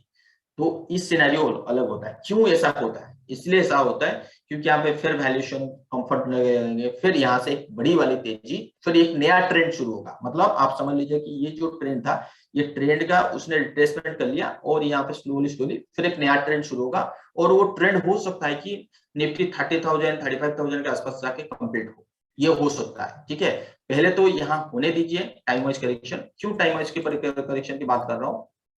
क्योंकि प्राइस ने, मैं हमेशा 50% जैसे प्राइस लेता हूँ, 50% टाइम भी लेता हूँ। तो यहाँ पे देखिए 24 मार्च से अगर बात करेंगे टू टिल डेट, मतलब जो टॉप लगा था, तो नवंबर में लेके चलता हूँ, तो 1.7 मंथ करीब होता है। तो 1.7 मंथ मीन्स 19 मंथ्स। तो 19 मंथ हाफ मीन्स कितना आता है? 8 तो कहीं ना कहीं 8 to 9 या 7 to 9 मंथ का करेक्शन में चला जाएगा। मतलब इस करेक्शन को क्या कहते हैं? कंसोलिडेशन। ये वाला जो कंसोलिडेशन में चला जाएगा 7 to 9 मंथ, या प्राइस वाइज दे, अगर ये टाइम वाइज चलना है तो 7 to 9 मंथ। तो आप 2020 तक आप ये बड़ी वाली कंसोलिडेशन आपने देखे होंगे। CDSL अच्छा रैली किया है, अभी क्या चल रहा है? अभी कंसोलिडेशन फेज में चल रहा है। आप IRCTC देखिए, कोई IRCTC कभी बात कर रहा है? नहीं कर रहा है। क्यों? क्योंकि एक रैली करने के बाद अगर इसको ऊपर जाना होता है तो फिर वो प्राइस वाइज अगर करेक्शन नहीं दिया, वो टाइम वाइज करेक्शन में चला जाता है। तो उसी एग्जांपल तो हमारे सामने ही है, तो उसी के बेसिस पे तो यहाँ पे देखिए जो करेक्शन हुआ, अगर ये 8% का करेक्शन है, अगर इसको ऊपर जाना है तो यहाँ से ऊपर चला जाएगा। तो फिर मान के ये चले कि अभी ये करेक्शन नहीं हुआ। अगर ये यहाँ पे आ गया 16,000 का आसपास आ गया, तो मैं पूरा श्योर हो जाऊंगा कि अभी ये टाइम वाइज करेक्शन में जा रहा है। तो फिर उसमें जो प्ले रोल होगा वो अलग होगा। क्यों? जैसे, और यहाँ से जो करेक्शन हुआ ये कौन सी मेथड में आया है, तो वहां पे फिर दूसरी सिनेरियो देखने पड़ेंगे। हो सकता है कि यहाँ पे आने के बाद फिर और एक हमें 19 to 20,000 लेवल दोबारा मिलेगा। फिर ये टाइम वाइज जो करेक्शन में जनरली बात करता हूँ, ठीक है, तो ये हो सकता है। तो ये अभी डिपेंड करता है कि ये जो हफ्ता है, उस हफ्ते में पता लग जाएगा कि ये टाइम वाइज करेक्शन में जा रहा है या यहाँ से बाउंस कर रहा है। तो ये पता लग जाएगा। ये जो सिचुएशन है काफी कुछ क्रिटिकल सिचुएशन है, ये कोई छोटा मोटा सिचुएशन नहीं है। और एक चीज है, मार्केट हमेशा एक स्टेप आगे चलता है। क्यों ना? हमेशा हम जब भी ये पे डाउनफॉल, आपको याद होगा जब भी डाउनफॉल मिला था, हमें कोई ना कोई मार्केट में ये बोल रहे थे कि मार्केट यहाँ से एक बार फिर दोबारा करेक्शन में आ जाए। क्यों? लॉकडाउन हुआ था, यहाँ पे GDP रेशियो 0 है, मतलब माइनस में है, IIP डाटा कुछ नहीं है, इन्फ्लेशन है, तो लोगों के पास पैसा नहीं है, तो मार्केट कैसे चल रहा है? मार्केट बस वो है ऑपरेटर के में, ठीक है। तो हम लोग ये करें, बट मार्केट ने क्या किया? सरप्राइज दिया, यहाँ से बाउंस बैक आया। अगेन हमें करेक्शन मिला, अगेन फिर यहाँ पे कोरोना हुआ, लॉकडाउन हुआ, एवरीथिंग हुआ। तो फिर हमें क्या लगा कि हाँ यार, मार्केट बहुत जो दिखा रहा था वो एक्चुअल नहीं है, मार्केट यहाँ पे फॉल होगा। बट मार्केट ऐसा नहीं हो। बार बार ऐसा होने के बाद क्या हुआ होता है कि अगर मैं साइकोलॉजी कैसे लेता हूँ कि साइकोलॉजी लोगों को पूछता हूँ या ट्विटर पे या यूट्यूब में देखने की कोशिश करता हूँ, लोगों अभी क्या है, बुल है या बियर है। अभी जो है सिचुएशन है वो बुल में बैठे हुए हैं, बियर में नहीं। तो ये सबसे बड़ा खतरा है। अगर ट्विटर में भी अगर मैं देखूं तो हर कोई बोल रहा है कि यार यहीं से बाउंस बैक आएगा, यहीं से बाउंस बैक आएगा। अगर हर कोई बुल में बैठेगा तो ये आप सावधान हो जाए, मार्केट हो सकता है उनकी एग्नेस्ट में काम करे, ठीक है। तो ये एक उसी के साइकोलॉजी के बेसिस पे बात कर रहा हूँ। क्योंकि अगर आपको भी लग रहा होगा हर कोई बुल बुल बुल की बात कर रहा है, अभी बियर की बात बिल्कुल कोई नहीं कर रहा है। जो लोग यहाँ पे डर रहे थे वो यहाँ पे डर नहीं रहे, वो कह रहे हैं कि बुल हो सकता है। तो उस बेसिस पे तो अभी तक मैंने जितना भी बात किया, एक 8% का करेक्शन का बात जो छोड़ के बाकी जो चीज बात किया अभी तक डेली चार्ट में, क्या मैंने बात किया, बियर की बात किया। उसके बाद हम लोग अपने डेली चार्ट में आऊंगा, ऐसी बात नहीं है। देखिए इंडिया विक्स, तो इंडिया विक्स का बढ़ना यहाँ पे एक हडल था और उसने क्लोज दे दिया। इंडिया विक्स बढ़ना मतलब ये होता है मार्केट में पैनिक है, ठीक है। और ये पैनिक कहाँ पे कंप्लीट हो सकता है, क्या कोरोना जैसा पैनिक आ सकता है? देखिए इंडिया विक्स को देख के तो मुझे नहीं लगता कोरोना जैसे पैनिक आएगा, ठीक है, नहीं आएगा। क्यों? क्योंकि इसके पास जो हडल है, एक तो हडल है 23, 25 और मैक्स टू मैक्स 27 तक लेके चले। अगर इंडिया बेस कल को बढ़ना है तो कहीं ना कहीं यहाँ पे जाके ये टॉप आउट होना चाहिए। उसी चीज को अगर मैं यूएस का विक्स भी देखूं तो कहीं ना कहीं दोनों का विक्स एक ही साथ चलता है, कोई अलग नहीं चलता। देखिए यहाँ पे भी देखूं तो ये कहीं ना कहीं ब्रेकआउट की नजर में है। अगर ये भी ऊपर जाता है तो ये कहीं ना कहीं 37, 38, ये 28 चल रहा है, हमारा विक्स 20 चल रहा है और यहाँ पे भी 10 पॉइंट अप है, वहां पे भी 10 पॉइंट अप है। तो कहीं ना कहीं वो तो मतलब यहाँ छप्पर फाड़ के ऊपर नहीं जा रहा है, इस टाइप की माहौल चार्ट वाइज नहीं शो कर रहा है। यहाँ पे अगर आप देखोगे, देखो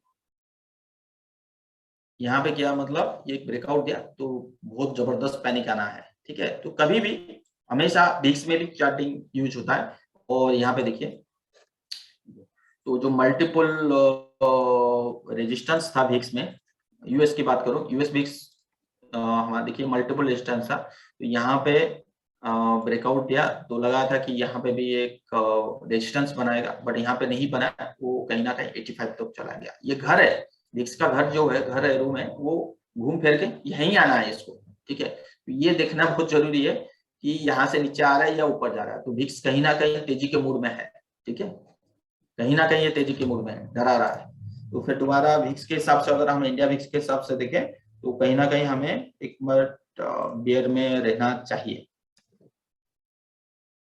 चलिए, तो अभी मैं निफ्टी इसकी बात करता हूँ, वीकली की बात, ठीक है।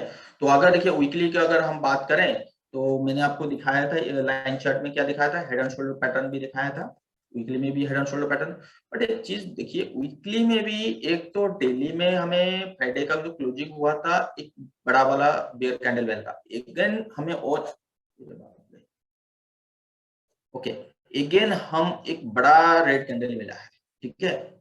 ऊपर यहाँ पे हुआ, क्लोज यहाँ पर हुआ, तो ये भी कोई सही सिग्नल नहीं है। दूसरा चीज, ये जो पैटर्न्स होते हैं, ये वाले जो पैटर्न,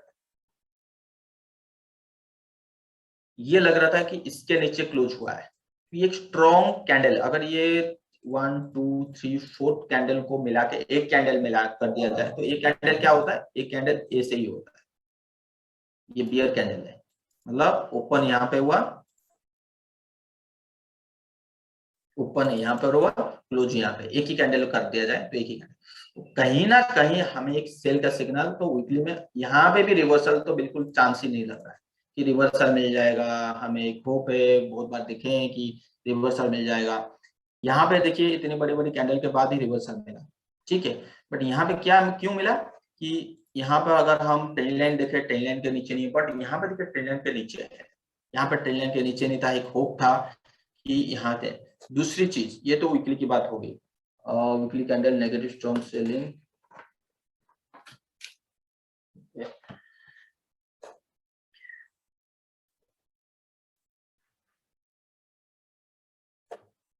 ठीक है। सो बोलाइंगर बैंड आता है, बोलाइंगर बैंड जो लोअर सपोर्ट लाइन एरिया आता है वो कहीं ना कहीं 15,600 के करीब करीब आता है, हाँ 15,600, ठीक है। तो बोलाइंगर बैंड भी कह रहा है कि मेरा लोअर सपोर्ट जो है 15,600 वीकली तो हो गया। वॉल्यूम आपको मैंने आपको दिखा दिया, यहाँ पे वॉल्यूम बढ़ रहा है वीकली में।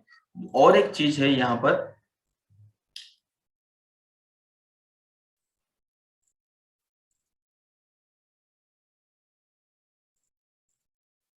क्या, ये देखिए एमएसडी लाइन, इस सभी को यूज करते हैं। मैं कोई एडवांस इंडिकेटर तो यूज करता ही नहीं हूँ जानबूझ के, क्योंकि उसमें मैं अपने आप को मैनिपुलेट ना करूँ। एमएसडी लाइन जब भी नेगेटिव हो जाते हैं तो मार्केट में स्ट्रेंथ नहीं होता है, ये आप सबको पता। अगर जीरो लाइन के नीचे आते हैं तो इसका मतलब ये तो सेल सिग्नल है ही है। ये यहाँ पे देखिए MACD लाइन ये कब का था, नेगेटिव 15 मार्च। यहाँ पे हमें एक सेल का सिग्नल मिला था, अभी जो मैं आपको बात कर रहा था एक बड़ा सा random, but MACD line positive में था, कहीं ना कहीं होप था ट्रेंड लाइन में ब्रेकडाउन नहीं दिया था। यहाँ पे देखिए ट्रेंड लाइन ब्रेकडाउन नहीं दिया था, तो कहीं ना कहीं होप था और वो सफल हो गया। बट स्लोली हमें इस लेवल पे मतलब 15 मार्च 2021 जो वीकली कैंडल है वहां पे एक MACD लाइन बियर कैंडल मिला है। तो और यहाँ पे ट्रेंड अगर डेली में अगर हम बात करें इस एरिया में, तो डेली कहीं ना कहीं फ्लो कर रहा था कि हाँ ये मैं डाउन ट्रेंड में जा रहा हूँ डेली के हिसाब से, और लॉन्गर टर्म वीकली मंथली उसके बेसिस पे कहीं कोई बियर नहीं हो। इतने बड़े लॉन्ग कैंडल के बाद छोटे छोटे कैंडल बन रहा है, तो इसका मतलब नीचे से बाइंग आना है। अगर इसके नीचे गया तो फिर तो बियर है, ठीक है। बट यहाँ पे MACD लाइन जब ही नेगेटिव आया तो एक सेल का सिग्नल हमें कंसोलिडेशन मिला, बट स्लोली ऊपर चला गया। अगेन हमें यहाँ पे देखिए MACD लाइन, यहाँ पे देखिए MACD लाइन दोबारा नेगेटिव आया, बट प्राइस नहीं आया। प्राइस और MACD लाइन को दोनों को मिलाना चाहिए। ये जरूरी नहीं है कि MACD नेगेटिव आ जाए कैंडल, MACD आपको नेगेटिव आ जाए आप तुरंत नेगेटिव में बैठ जाओ, तुरंत सेल में बैठ जाओ, नहीं, प्राइस की भी कंक्लूजन होनी चाहिए, प्राइस की तरफ से भी कंफर्मेशन आना चाहिए। यहाँ पे देखिए प्राइस वाइज तो हमें एक ब्रेकडाउन मिल रहा है, बट MACD के हिसाब से हमें एक सेल का सिग्नल मिल रहा है। तो MACD अगर हम बात करें तो उसके बेसिस पे भी हमें एक नेगेटिव जोन मिला है। तो आते हैं फिर monthly chart.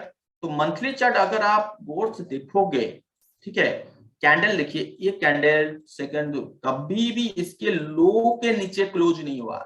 It is called trending, मतलब ये जो ट्रेंड को फाइंड करना है, ये भी कैंडल वाइज आपको ट्रेंड को फाइंड कर सकते हैं। ट्रेंड को फाइंड करना जरूरी नहीं है कि हायर हाई लो को देखें, लो को देखें, इंडिकेटर यूज कर सकते हो, बुलाइंगर बैंड, MACD के हिसाब से भी ट्रेंड को फाइंड किया जाता है, या ट्रेंड को मूविंग एवरेज के हिसाब से फाइंड किया जाता है, सुपर ट्रेंड लगा के भी फाइंड कर लीजिए। तो यहाँ पे देखिए प्राइस वाइज, अगर मैं प्राइस वाइज देखूं कभी भी इसके लो के नीचे क्लोज नहीं हुआ है, कभी भी किसी बार। यहाँ पे देखिए इतना के नीचे कभी।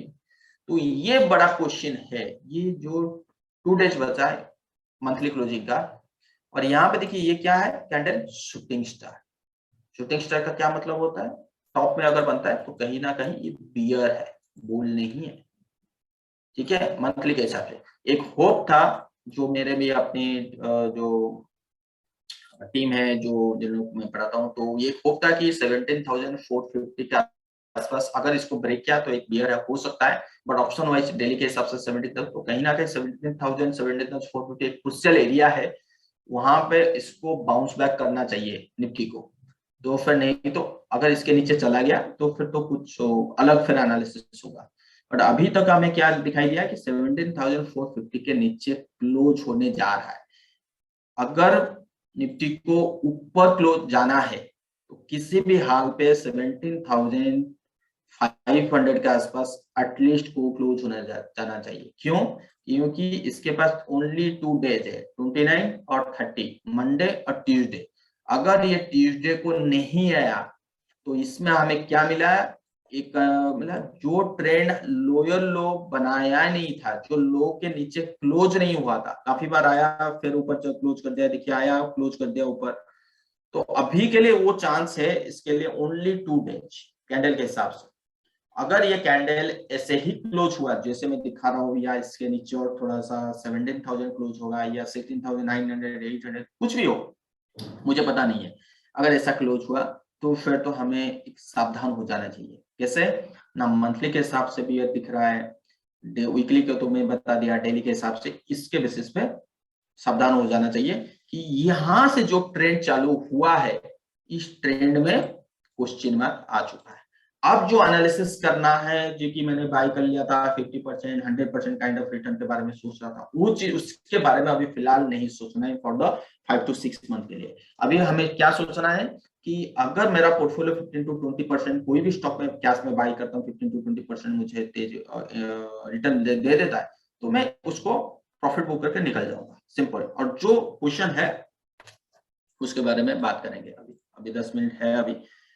तो ये तो हो गया, तो मैंने टाइम बता दिया 1.7 मंथ, ये पूरा ये जो टाइम है यहाँ से लेके ये इस पीरियड, ये क्या है 1.7 मंथ्स।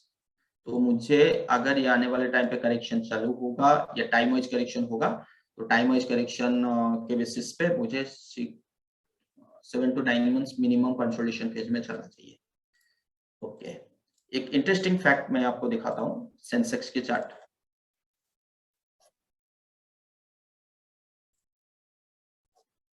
ठीक है, तो यहाँ पे देखिए सेंसस के चार्ट। ओके, तो यहाँ पे देखिए सेंसस का चार्ट मंथली पीरियड है, ये मंथली लाइन है। तो ये देखिए 79 से है। ठीक है,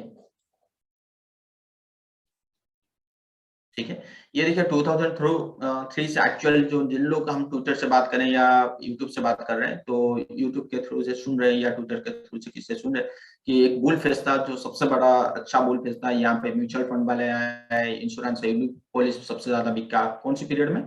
2003 से लेकर 2008 के जो 5 साल है, उसमें सबका पैसा बना है। मतलब इवन आप रियल एस्टेट में लगाओ, इवन आप म्यूचुअल फंड में लगाई, इवन आप इंश्योरेंस में लगाई। इंश्योरेंस मतलब यूलिप प्लान इतना बिक रहा था कि आप पूछिए मत।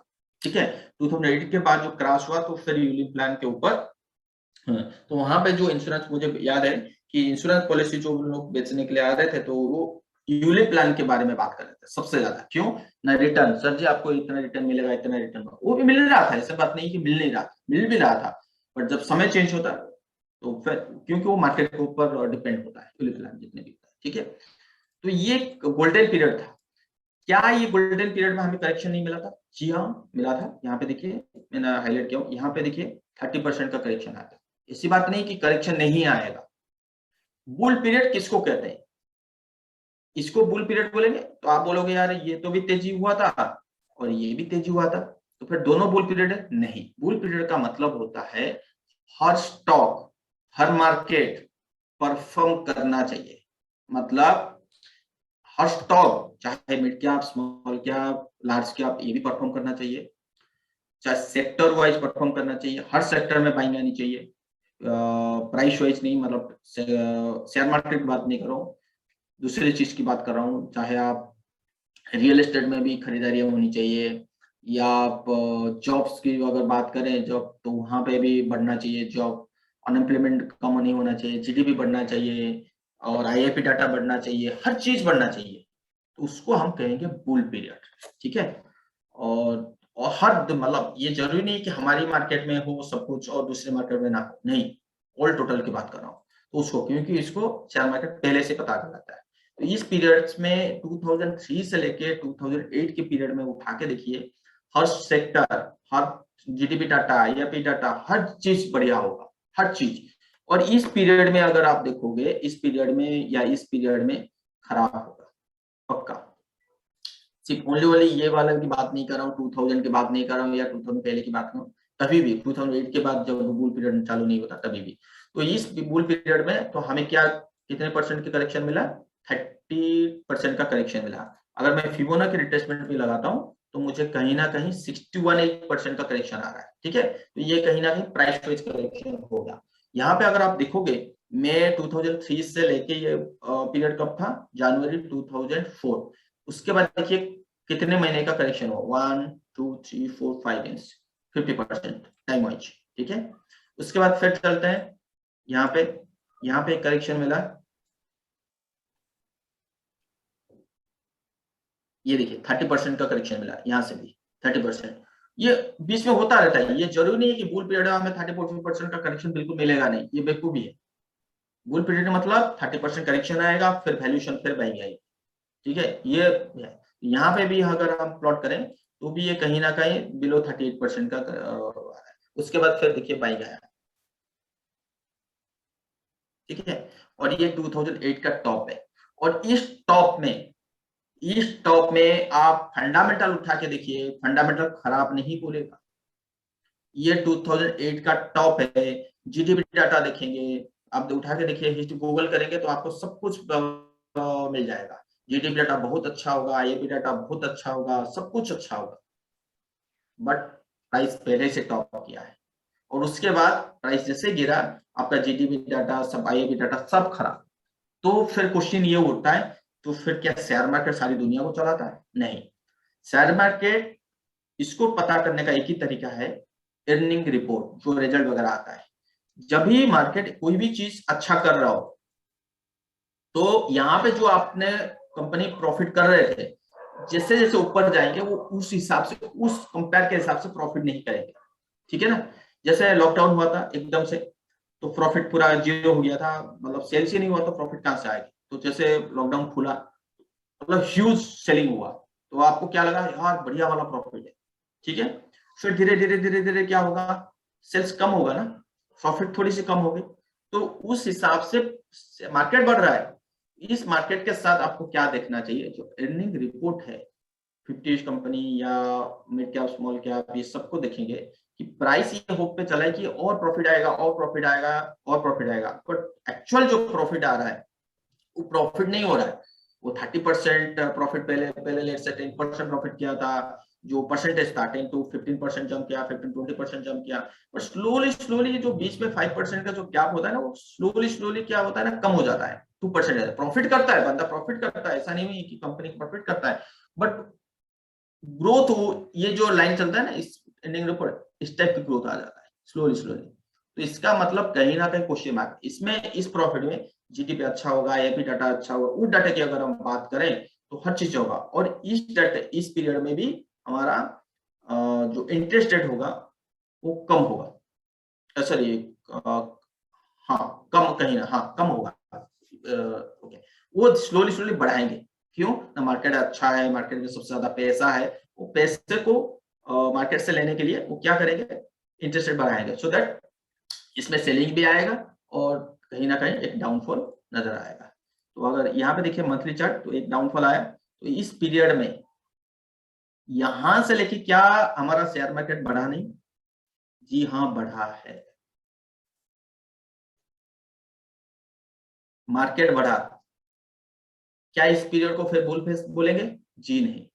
क्यों, क्योंकि इस पीरियड अगर आप उठा के देखोगे, बहुत सारे से मिड कैप स्मॉल कैप है 2008 के हाई को भी ब्रेक नहीं किए।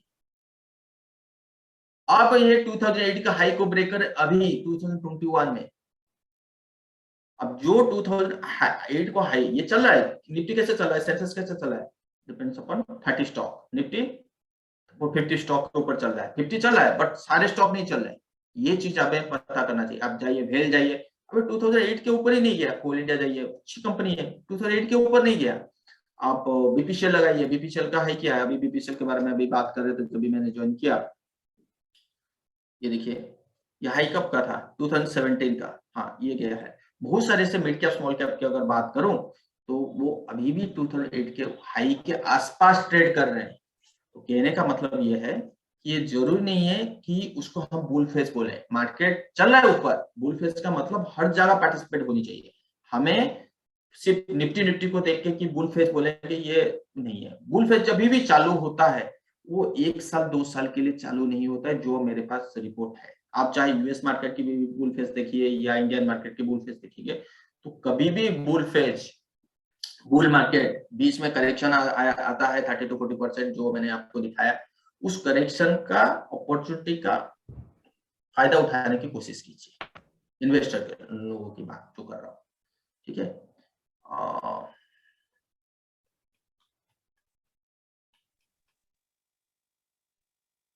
Can I ask a question? ये सर एक मिनट, हाँ मैं खत्म अभी अभी इधर बस तूने 2 मिनट। नाश्ता किया क्या? ये डाउजन्स है, तो अभी मैं आऊंगा, बस और 2-3 पॉइंट है, 2-3 पॉइंट के बाद फिर हम लोग। मैं तो ये कर रहा हूँ। ओके, अरे पूछ रहा हूँ, जवाब देना है तो दे। सर म्यूट हो जाइए। ओके, सो हमें पता है कि ये निफ्टी की पी रेशियो है, तो प्राइस सेलिंग रेशियो जो हमें क्या हो गया, हाँ ये देखिए पी रेशियो, पहले कैलकुलेशन इसको हम टॉप कह रहे थे, अभी ये कैलकुलेशन चेंज हो गया है। जो जितना मुझे पहले भी बोल देता हूँ, फंडामेंटल का नॉलेज मुझे सबसे ज्यादा नहीं है। पहले स्टैंडअलोन के बेसिस पे निफ्टी पी रेशियो बात करते थे, अभी कंसोलिडेशन के बेसिस पे बात करें, जिस वजह से यहाँ से एकदम से पी में गिरावट आया, जो अभी अच्छा लगा। देखिए पी रेशियो के हिसाब से मुझे क्या लग रहा है, 23.49, मतलब वैल्यूएशन काफी कंफर्ट है। अगर मार्केट कल को 16,000 आता है तो ये 2349 कितना आ जाएगा, करीब करीब 20 के आसपास। तो 20 के आसपास कंफर्ट है ये इस लेवल पे भी। तो पी के हिसाब से कोई खतरा नहीं है, कोई भी खतरा नहीं है निफ्टी पी के हिसाब से, ठीक है। और दूसरा चीज यहाँ पे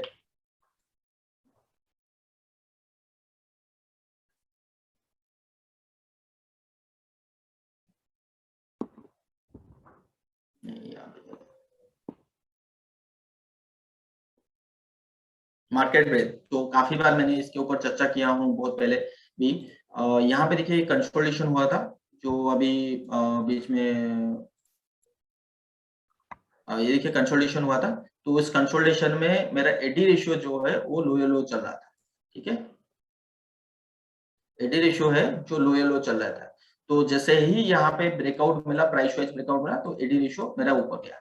तो सेम थिंग अगर मैं यहाँ पे एडी जो एडवांस और डिक्लाइन की जो लाइन है सेम ये भी लो चल रहा है, तो इस यहाँ पे भी कोई कंफर्मेशन नहीं है कि मुझे ऊपर जाना है। जब भी ये यू टर्न देगा, एडी लाइन भी देगा, मेरा निफ्टी प्राइस भी देगा, तब हम बैठेंगे।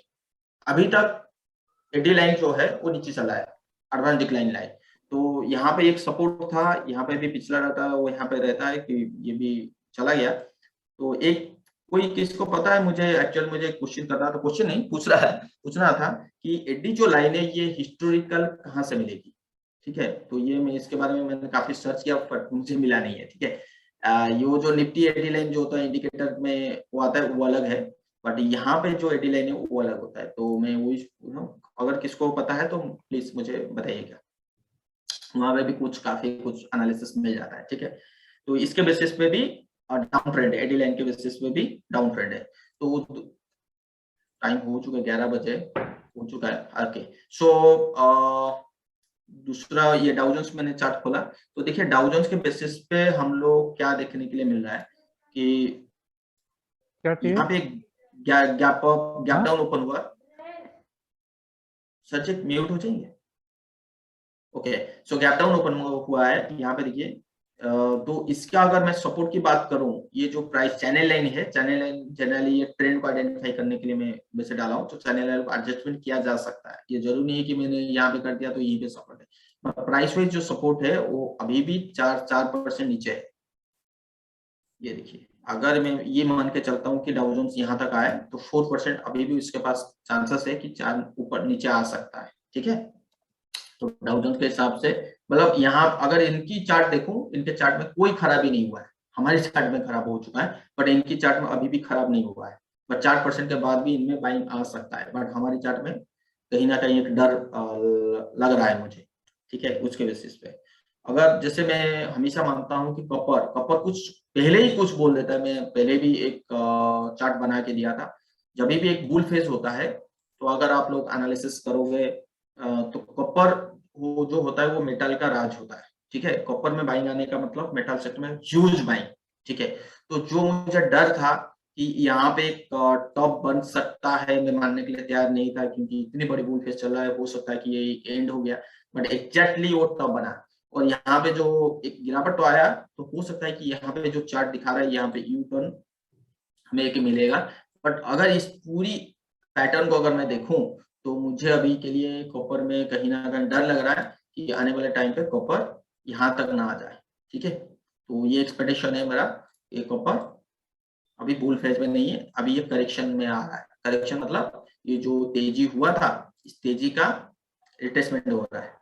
बट और एक चीज अगर हम देखें मंथली चार्ट के हिसाब से देखें कि कितने दिन का कंसोलिडेशन के बाद कॉपर यहाँ पे ब्रेकआउट दिया, वो स्लोली देखिए कितना बड़ा तेजी हुआ, वो भी सेम कंडीशन है 2003 टू 2008, ठीक है। उसके बाद अब इतने दिनों के बाद अगर कोई कॉपर यहाँ से बढ़ रहा है तो नो डाउट यहाँ पे देखिए कितनी बड़ी कंसोलिडेशन, ठीक है। अभी इस हाई के ऊपर नहीं गया जा पाया, इस फॉल का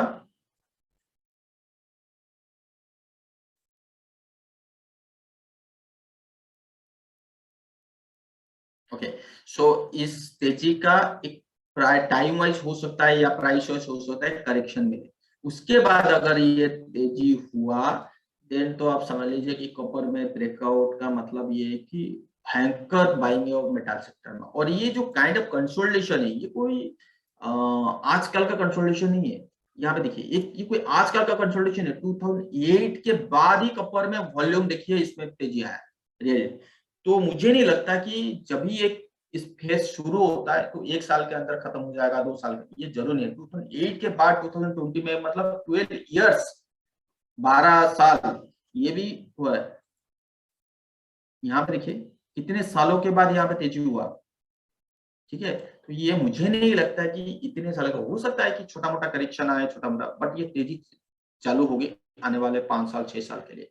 तो यहाँ पे अगर तेजी आएगा, जो करेक्शन आएगा नीचे से बाइंग आएगी, तो आप सोच लीजिए कि जो मेटल है हमारा स्टील, हिंडाल्को, वेदांता, जो भी अच्छी कंपनी है वो कहाँ पे जाएंगे। तो कॉपर के हिसाब से ये तो मंथली का व्यू मैंने आपको बता दिया, बट अभी डेली का जो मैंने व्यू अभी बोल रहा हूँ कि अभी थोड़ा सा डर लग रहा है कि ऊपर तो आएगा ही, चांसेस है, बहुत ज्यादा चांसेस है कि नीचे आके फिर ऊपर आए, बट अल्टीमेटली इसको नीचे ही आना है। काफी दिन से ये टॉप आउट हो चुका है, ये देखिए 2021 में 2021 में टॉप आउट हो चुका था। एक बार कोशिश किया था ऊपर जाने के लिए, पर नहीं जा पाए, तो ऊपर जाना थोड़ा सा इसके लिए मुश्किल है। तो कॉपर के हिसाब से मुझे कोई अभी फिलहाल तेजी नहीं नजर है। अगर कॉपर में तेजी नजर नहीं आ रहा है तो मेटल सेक्टर में भी तेजी नजर नहीं आएगा, वहां पे भी एक प्राइस वाइज करेक्शन नहीं होगा, तो टाइम वाइज करेक्शन होगा, ठीक है। ये तो था कॉपर की बात। दूसरी चीज अगर हम बात करें तो ये चीज हमें बहुत बार पता है कि गोल्ड, जब भी हमारे मार्केट में सबसे बड़ा करेक्शन आता है तो गोल्ड में तेजी हो जाता है। तो हमें पता है कि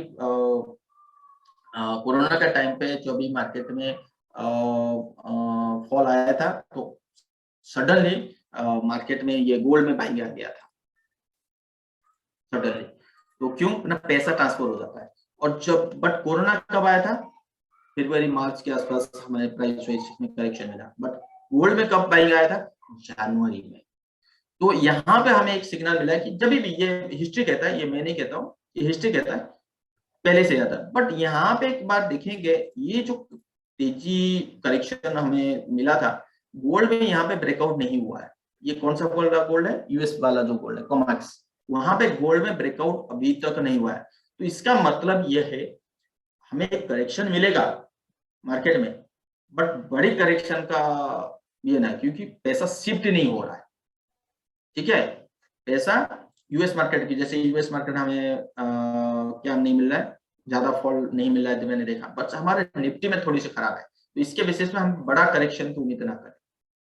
16,000 16,200 मतलब इसके आसपास ही है, 16,000 के आसपास हम देख सकते हैं। यूएस बिक्स की बात कर लिया, डाउ की बात कर लिया, ओके।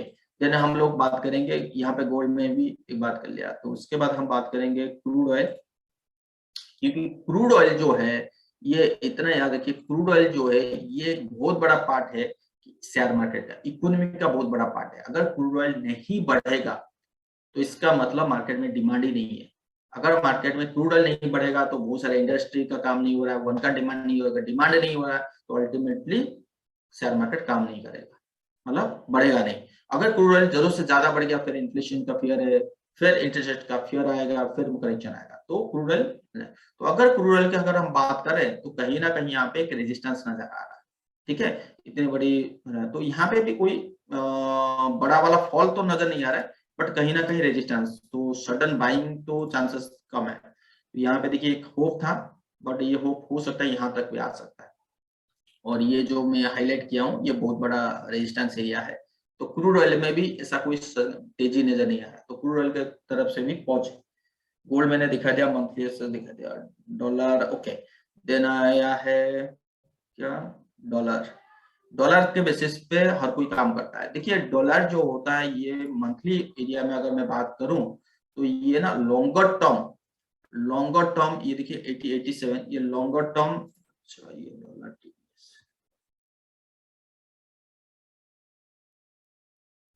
ये लॉन्गर टर्म देखिए डाउन ट्रेंड है डॉलर, ठीक है, लॉन्गर टू लॉन्गर टर्म, ये कोई छोटा चार्ट नहीं है। 70 से मैं बात कर रहा हूँ, longer to longer term down trend है। तो जब ये longer to longer term down trend, अगर इसको पॉजिटिव होना है तो कम से कम 103 के ऊपर जाना चाहिए, ठीक है, ये काफी बड़ा क्रूशियल एरिया है। बट अभी अगर ये एरिया आया है, अगर मैं अभी बात करूं डॉलर की, ये जो फेज है ये हो सकता है ABC यहीं कहीं खत्म हो सकता है, या यहीं कहीं खत्म हो सकता है। मैं डॉलर में ज्यादा बुलिश नहीं हूँ, क्योंकि जितना होना था हो चुका है, डॉलर के तरफ से मैं ज्यादा बुलिश नहीं हूँ, ठीक है। और ये फेस हो सकता है एक बार दोबारा जाए, फिर कंसोलिडेशन करे, फिर नीचे की तरफ यू टर्न करे। तो ये तो हो गया पूरी एनालिसिस। अभी कंक्लूजन पार्ट है। तो कंक्लूजन क्या कह रहा है कि यूएस मार्केट की अगर मैं बात करूं, या वहां पे कोई बड़ा हलचल नजर नहीं आ रहा है, बट हमारा इंडियन मार्केट में हलचल नजर आने लगा है। अगर ये 17,000 के नीचे ट्रेड होता है, तो जैसे मैंने कहा 2 दिन का क्लोजिंग और मंथली का क्लोजिंग रह जाता है, तो हमें आने वाले टाइम पे एक टाइम वाइज करेक्शन मिल सकता है। क्यों बोल रहा हूँ टाइम वाइज करेक्शन? सेंसेक्स के चार्ट मैंने दिखाया था और एक बार दिखा देता हूं, ठीक है। यहाँ पे अगर आप देखोगे प्राइस जो मैंने अपवर्ड जो चैनल लाइन डाला था, तो इसको एक रेजिस्टेंस लिया था, जैसे ही इसको ब्रेक किया फिर हमें तेजी मिला। 2008 में करेक्शन आया था, एग्जैक्टली इसी के आसपास ही उसने सपोर्ट लिया था, एग्जैक्टली, ठीक है। तो चैनल वाइज, तो अगर मैं उसी चैनल वाइज को प्लॉट करता हूं, यहाँ पे आपको दिखाई दे रहा है, यहाँ पे देखिए पर्टिकुलर, यहाँ पे इस चैनल को यहाँ पे मैंने प्लॉट किया, तो यहाँ पे रेजिस्टेंस लिया, ये देखिए, बट एट लास्ट में यहाँ पे ब्रेक भी किया, कंसोलिडेशन किया, सब कुछ किया, देन एक तेजी मिला। अगर इसको ऊपर जाना है 32, 35,000, 40,000 कहीं जाना है निफ्टी को, तो कम से कम इस लेवल को ब्रेक नहीं करना चाहिए और यहीं से तेजी होना चाहिए। तो इसलिए मैं कह रहा हूँ कि हमें एक टाइम वाइज करेक्शन मिलेगा। तो हमारे लिए जो लेवल है, बड़ी लेवल के जो बात करें 14,200 या 500 जो है, वो उसको ब्रेक नहीं करना चाहिए। वो अभी के लिए, वो फिगर मैं अभी के लिए नहीं देख रहा हूँ, वो फिगर अब टाइम है, जब मैंने कह दिया कि 7 to 9 मंथ के लिए बात कर रहा हूँ। अभी के लिए फर्स्ट वही है कि 16,000 हम देख सकते हैं, तो वहां से एक बाइंग आ सकता है वैल्यू बाइंग जो पी रेशियो के हिसाब से। तो मैं कोई बड़ा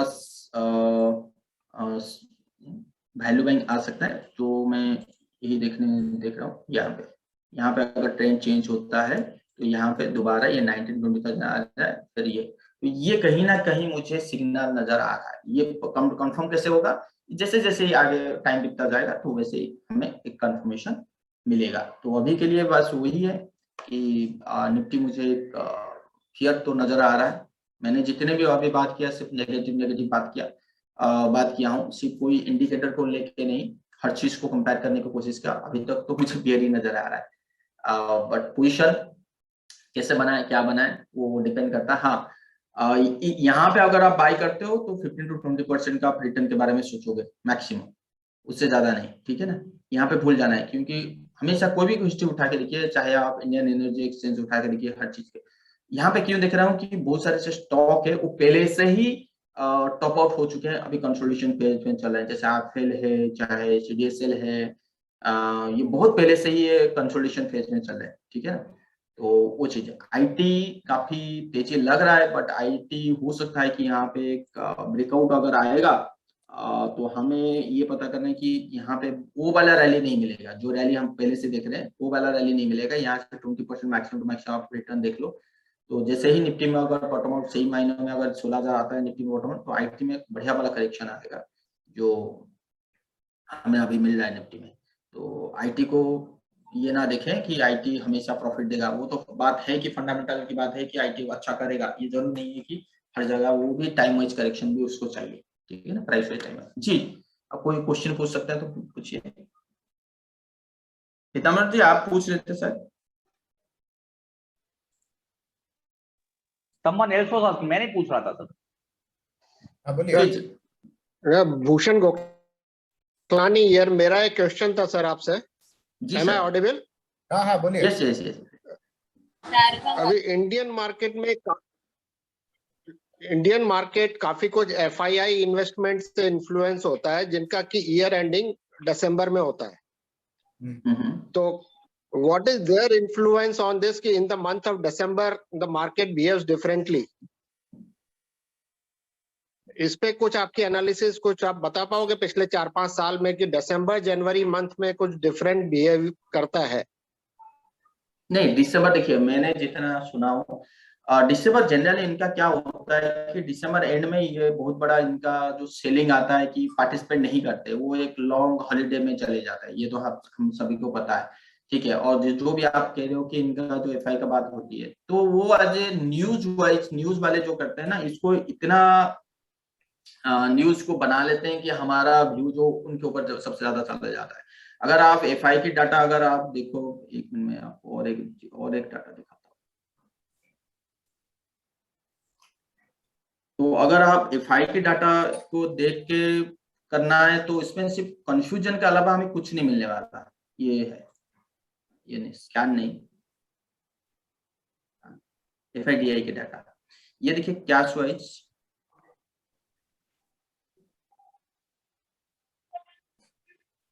मंथली का है, यहाँ पे देखिए, यहाँ पे देखिए मंथली अप्रैल के महीने से कंटिन्यू सेल कर रहे जा रहे हैं। तो हमें ये पता है कि एफआई नहीं सेल कर रहे हैं, मतलब मार्केट गिरा है। आप एक बार देखिए यहाँ पे निफ्टी के लगा के देखिए, हमें हमेशा क्या है, डाटा को लेके प्राइस में कंपेयर करना चाहिए, तभी जाके हमें एक्चुअल फिगर मिलेगा। अप्रैल का महीना कब कब का था, ये देखिए इस पीरियड की बात कर, यहां से एफआई कंटिन्यू सेल करते निकालते जा रहे हैं। क्या हमारा प्राइस नहीं बढ़ा निफ्टी का? क्या निफ्टी का ओनली 2-3 स्टॉक जो लार्ज कैप उन्हीं लोग बढ़े हैं, बाकी नहीं बढ़े? हर कोई पार्टिसिपेंट, उससे ज्यादा पार्टिसिपेंट के। अगर हम मिड कैप स्मॉल कैप की बात करें, अच्छा हाँ देखिए मिड कैप स्मॉल कैप अभी सेलिंग नहीं आया है। अब देख लीजिए लार्ज कैप में सेलिंग आ चुका है, mid cap small cap index में सेलिंग नहीं आया है। तो इसका मतलब हम इस डाटा को लेके प्राइस में अगर कंपेयर करें तो हमें क्या दिखाई मिलता है कि ठीक है वो डाटा तो डाटा ही है, अलग है, उसको अगर प्राइस के साथ कंपेयर करें तो प्राइस जब यू टर्न लेगा, अब हम यू टर्न लेंगे, जब प्राइस यू टर्न नहीं लिया तो हम यू टर्न नहीं लेंगे। सिंपल सी आंसर मेरा यही है। नहीं साहू जी, अगर आपका ये वाला चार्ट देखें तो देखो दिसंबर 20 के अंदर बहुत बाइंग आई है एफआईएस की। तो थोड़ा नीचे करो इसको चार्ट को। हाँ देखिए दिसंबर में देखो बहुत बाई दिखा रहा है, नवंबर में बाई दिखा रहा है, जनवरी में बाई दिखा रहा है। हाँ तो मैं वही कह रहा हूँ ना। हाँ एफआईएस की बाई वहां हुई है। हाँ मैं मना नहीं कर रहा हूँ, मैं कहाँ कर रहा हूँ, मैं तो हमेशा ये कह रहा हूँ कि इनका जो बाइंग आया है, यहाँ पे देखिए मार्च 2020 से बाइंग आया और फरवरी 2021 तक गया। फरवरी 2000, अच्छा मिड कैप खोल देखिए, ओके, फरवरी 2021 तक गया यहाँ पर। तो मुझे एक बड़ा क्वेश्चन यहाँ पे क्रिएट होता है, तो ठीक है निफ्टी तो ऊपर गया, निफ्टी को कौन लेके जाता है? Higher market capitalisation stock, mid cap, sorry Reliance, HDFC, ये सारे टीसीएस। इसके अलावा बाकी क्या नहीं गए? ये क्वेश्चन ये पता करना है। पोर्टफोलियो हमारा सिर्फ निफ्टी रिलायंस के वजह से नहीं बढ़ता, पोर्टफोलियो हमारा एचडीएफसी बैंक के वजह से नहीं बढ़ता। 2017, 2018, 2019 ईयर का आप उठा के देखिए हिस्ट्री, वहां पे mid cap small cap lower लो चल रहे थे, सिर्फ ओनली 4 to 5 स्टॉक या 6 स्टॉक के वजह से निफ्टी ऊपर था और कुछ नहीं था।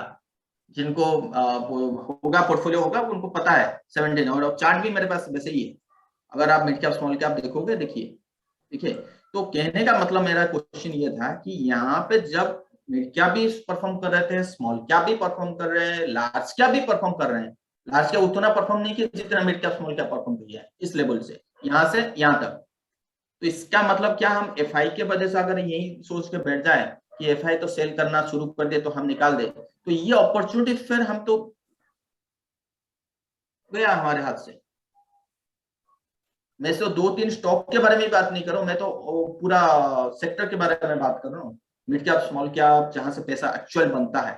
तो फिर तो ये तो गया हमारे हाथ से। तो कहने का मतलब ये इसका सिंपल सा आंसर है, आपका डाटा क्या कह रहा है? डाटा कह रहा है कि अप्रैल के महीने से के बाद इनकी सेलिंग शुरू हो गया है। क्या हमारा स्टॉक, हमारा इंडेक्स क्या सेलिंग हो रहा है? जी नहीं। क्या मेरा मिड कैप स्मॉल कैप नीचे जा रहे हैं? जी नहीं।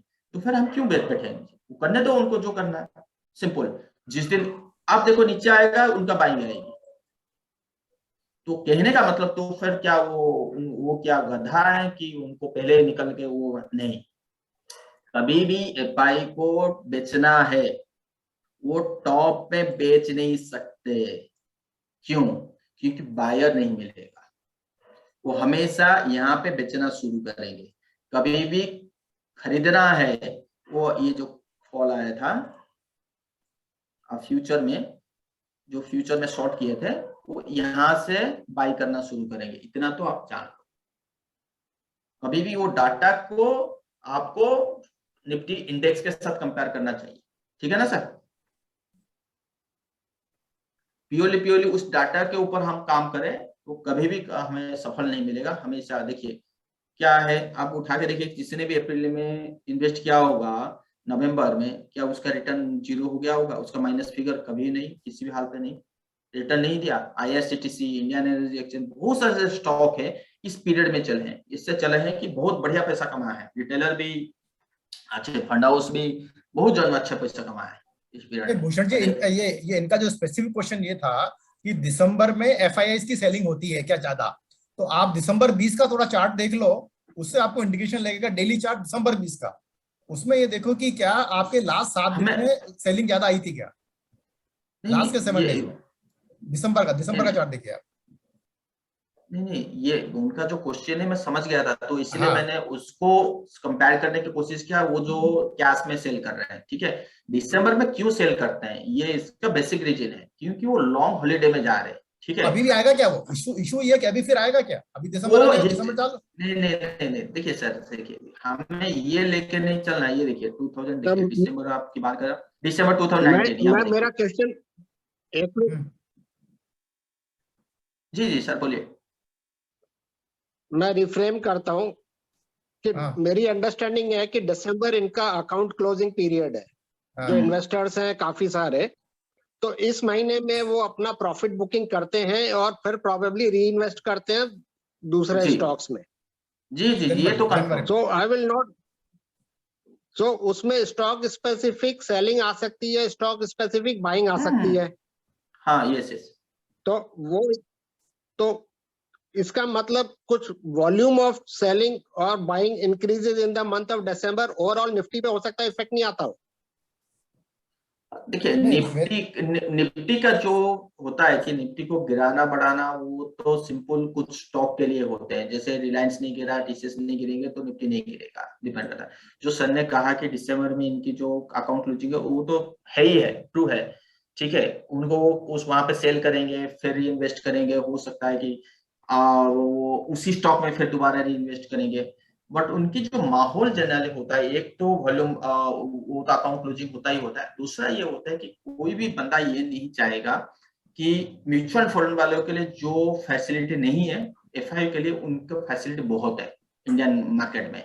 FI कुछ भी कर सकते हैं, म्यूचुअल फंड वाले कुछ भी नहीं कर सकते। जो स्टॉक है उसके अगेंस्ट में आप पुट और कॉल बाय करो, अगर नहीं है तो नहीं कर सकते हो। बट FI हमारी तरह कुछ भी कर सकते हैं। तो FI क्या करते हैं कि जब लॉन्ग हॉलीडे होता है तो ज्यादा पोजीशन लेना नहीं चाहते। ये है ट्रू है। और FI कभी भी कुछ भी कर सकते हैं। तो जैसे सर ने कहा कि इनकी अकाउंट क्लोजिंग होता हो सकता है, उसमें तो हमें क्या करते हैं, अगर वो अकाउंट क्लोजिंग करने के नीचे आ जाएगा तो यही सोच के हम अपनी पोर्टफोलियो को बेच दें। पता चला जैसे आए वो एकदम से बाई कर लिए, ठीक है, तो वो उसके बेसिस पे फिर हम कर नहीं पाएंगे चीज। मतलब उनके इसी थ्योरी के बेसिस पे हम क्या कर सकते हैं, इसी थ्योरी के बेसिस पे ये कर सकते हैं कि यार ये बेच रहे हैं, फिर नीचे में फिर एक वैल्यू बाइंग आ सकता है। हो सकता है कि हम ना बेचें, पता चला कि निफ्टी नीचे चला गया। या उसी थ्योरी के बेसिस पे ये सोचे कि यार वो बेच रहे हैं, सेल कर रहे हैं, तो हम अपनी पोर्टफोलियो में सेल कर देते हैं, 15 दिन के बाद फिर बाई कर लेंगे। पता चला कि वो नीचे ही लिया और वहीं से ऊपर चला गया।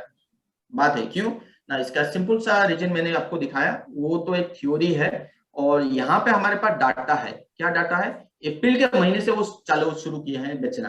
क्या हमारा मार्केट बढ़ा नहीं? जी हाँ। क्या हमारा मिड कैप बढ़ा नहीं? जी हाँ। क्या लार्ज कैप बढ़ा नहीं? जी हाँ। जब ये चीज है तो फिर हमें क्या करना चाहिए? हमें अपने प्राइस के ऊपर बस फोकस करना चाहिए। प्राइस यू टर्न लिया तो आप यू टर्न लीजिए, ज्यादा वो इन्वेस्ट मत कीजिए, चुपचाप बैठिए, बस हुई। तो मैंने जैसे कहा बुल फेज चालू हो 2003 टू 2008 में 40-30% का करेक्शन आया है। तो इस पीरियड में अगर हम बेच के निकल जाते तो वो मजा हम ले नहीं पाते। ठीक उसी तरह, ठीक है, हमें 30% करेक्शन मिलेगा तो मिलेगा, क्या फर्क पड़ता है। फिर हमारे वो जो प्राइस जो भी खरीदे हैं और ऊपर आएगा, ठीक है। मतलब ये देखिए 2018 का हाई है 12,400, बट मार्केट यहाँ तक गया। तो हमेशा ये अगर टाइम वाइज करेक्शन मिला ऐसे, आप समझ लो कि मेरे हिसाब से, मैं अपने हिसाब से बात करता हूँ, तो या ऐसे गया तो आने वाले टाइम पे वो ऐसे जाएगा। तो इन्वेस्टर के लिए क्या करना चाहिए? पेशेंस। जिसके पास पेशेंस नहीं, मार्केट हमेशा विकर जो होते हैं, जो लूजर होते हैं, वो बाहर निकाल के फेंक देता है। Ultimately we have to go with the chart, simple. ये एनालिसिस मेरा है। देखिए सबकी एनालिसिस कीजिए, बट टर्न जो होना है, बाय करना है, सेल करना है, अभी क्या करना है? अभी कुछ नहीं करना है, क्या बैठना है, एक लेवल तक आने दीजिए, 16,000 लेवल तक आने दीजिए, तभी आप देखिएगा हाँ क्या क्या लग रहा है इन्वेस्टमेंट के लिए, ट्रेडिंग के लिए। जब यू टर्न होगा, अभी यू टर्न नहीं हुआ है मार्केट में, तो मुझे बाय नहीं करना है, फिलहाल के बाय के बारे में भूल जाना चाहिए। तो ये जो सिस्टमेटिक है, इस सिस्टमेटिक को फॉलो करना है, अदरवाइज और कुछ नहीं। ठीक है सर। और सर बैंक निफ्टी के बारे में बताइए ना। हाँ, बैंक निफ्टी ये देखिए मुझे भी सरप्राइज किया है। सच बता रहा हूँ तो मुझे बहुत ज्यादा ही सरप्राइज किया है कि बैंक निफ्टी, क्योंकि एक तो परफॉर्म भी नहीं किया। हाँ, और एक चीज बुल फेज में हर कोई बढ़ना चाहिए, बट बुल फेज में हमें देखे निफ्टी मिड कैप ये सभी में फेज बहुत अच्छा वाला बाइंग आया यार। बैंकिंग स्टॉक में बाइंग नहीं आया, ऑटो सेक्टर में बाइंग नहीं आया, फार्मा में वही टॉप के आसपास बैठ गया, तो सेक्टर उनमें भी बाइंग आएगा। ठीक है, तो बुल फेज में हो सकता है कि आने वाले टाइम पे मिड कैप स्मॉल कैप कुछ दिन तक चले और वो रुक जाए और ये सारे चले। ऑटो तो चलना ही चलना है, 3 to 4 मंथ्स के बाद ऑटो भयंकर भागेगा। जैसे पहले से करेक्शन हम लोग किसमें मिला है, हीरो मोटो में, बहुत एक लार्ज कैप है, वो किसी भी हाल में इस रेट में रहेगा ही नहीं। ठीक है, तो निफ्टी अगर यहीं से फिर दोबारा 19-20,000 16 तो ये जितने भी नहीं चले वो उस टाइम पे परफॉर्म करेंगे। ये जो मनी रोटेशन होता है ना, सेक्टर रोटेशन तभी होता है। तो देखिए मेरा तो एक्सपेक्टेशन कि भाई यहाँ पे एक बार रुक जाना चाहिए, अगर यहीं पे नहीं रुकेगा तो अल्टीमेटली यहाँ पे रुकना ही रुकना है। मतलब ये बैंक निफ्टी 34,000 34,000 यहाँ पे तो रुकना है, किसी भी हाल पे रुकना है। बट अगर मैं निफ्टी चार्ट और ये बैंक निफ्टी की चार्ट को देखूं तो मुझे बैंक निफ्टी में इतना बड़ा करेक्शन हो चुका है ऑलरेडी। यहाँ पे देखिए 14% करेक्शन हो चुका है बैंक निफ्टी में, बट निफ्टी में मैक्सिमम कितना है? हाँ सर 8% ही हुआ है।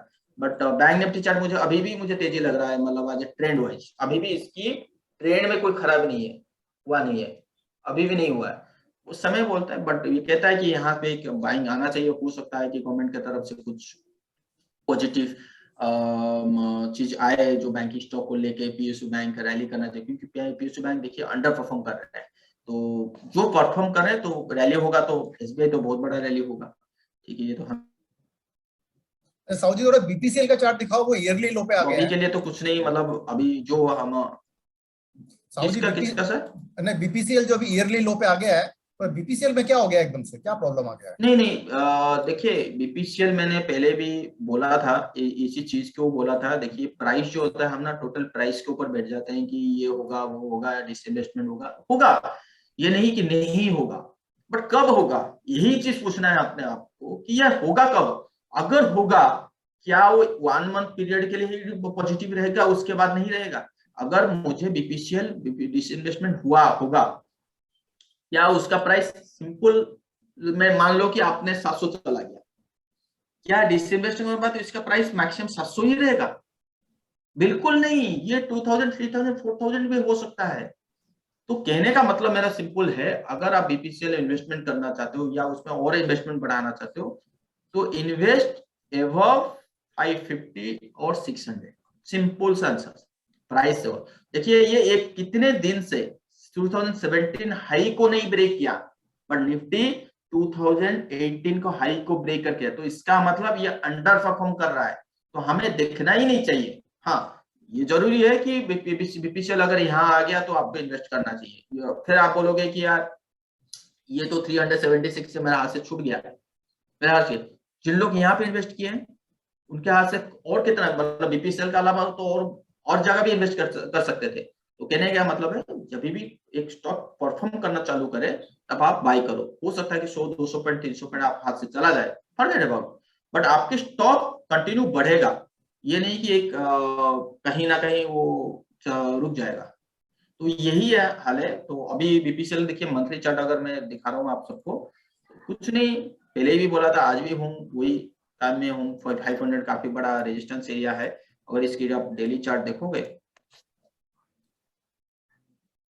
देखिए यहाँ पे देखिए ये डिविडेंड का हिसाब से गैप डाउन हुआ था, देन अगेन रेजिस्टेंस लिया। ये तो वही हाल है कि ये स्टॉक इतना ध्यान में रखिए, निफ्टी जब आउट परफॉर्म करता है, जब एक स्टॉक अंडर परफॉर्म करता है, स्टॉक बढ़ता नहीं, जब निफ्टी अंडर परफॉर्म मतलब डाउन ट्रेंड चालू होगा, जो अंडर परफॉर्म किया होगा वो सबसे ज्यादा गिरेगा। ये बेसिक रूल है मार्केट का।